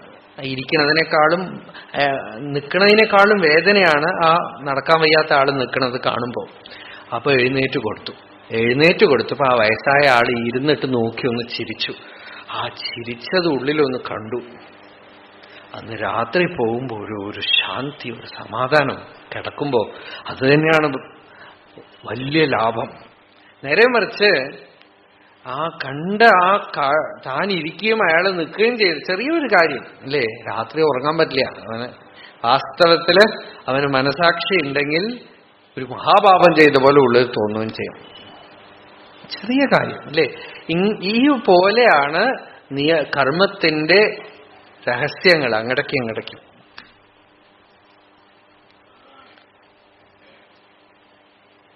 ഭഗവതാരാധനാലക്ഷണമായ യോഗത്തിനെ അഭ്യസിച്ച് ഇവൻ ദൈവീ പ്രകൃതിയെ വളർത്തുകയാണ്. നാളത്തെ വിഷയം മുഴുവൻ നമുക്കതാണ്. എങ്ങനെയാ ഭഗവത് ഭജനം ചെയ്യേണ്ടത്, എങ്ങനെയാണ് ഭഗവത് ഭക്തി ചെയ്യേണ്ടത്, ഭക്തി സാധന എങ്ങനെ ചെയ്യണം എന്നാണ് ഈ അധ്യായത്തിന്റെ വിഷയം തന്നെ. പ്രധാന വിഷയമാണ് ഇനി. നാളെ മറ്റന്നാളെയൊക്കെ നമുക്ക് ഈ ഭക്തി സാധനയുടെ മുഖ്യത്വം, സതത കീർത്തനം, ഭജനം, ഭക്തി അതെങ്ങനെ പ്രബലപ്പെടുത്തണം, ദൈവീ പ്രകൃതി, അതാണ് ഭഗവാൻ ഇനി പറയാൻ പോണത്. ഗീതയിലെ ഏറ്റവും മുഖ്യമായ ശ്ലോകം ഈ അധ്യായത്തിലാണ്. അതാണ് നമ്മൾ ഇനി കാണാൻ പോണത്. ഒരു മാലയില് നടുവിലുള്ള ഡോളർ പോലെ 18 അധ്യായങ്ങളില് മധ്യത്തിലും അതിലെ ഏറ്റവും പ്രധാനമായതായിട്ടുമുള്ള ശ്ലോകമാണ് ഇനി വരാൻ പോണത്. ഭക്തിസാധനാപരമായിട്ട് ഭഗവാൻ പറയണത് നമ്മൾ നാളെ കാണാം, നാളെ വൈകിട്ട് കാണാം.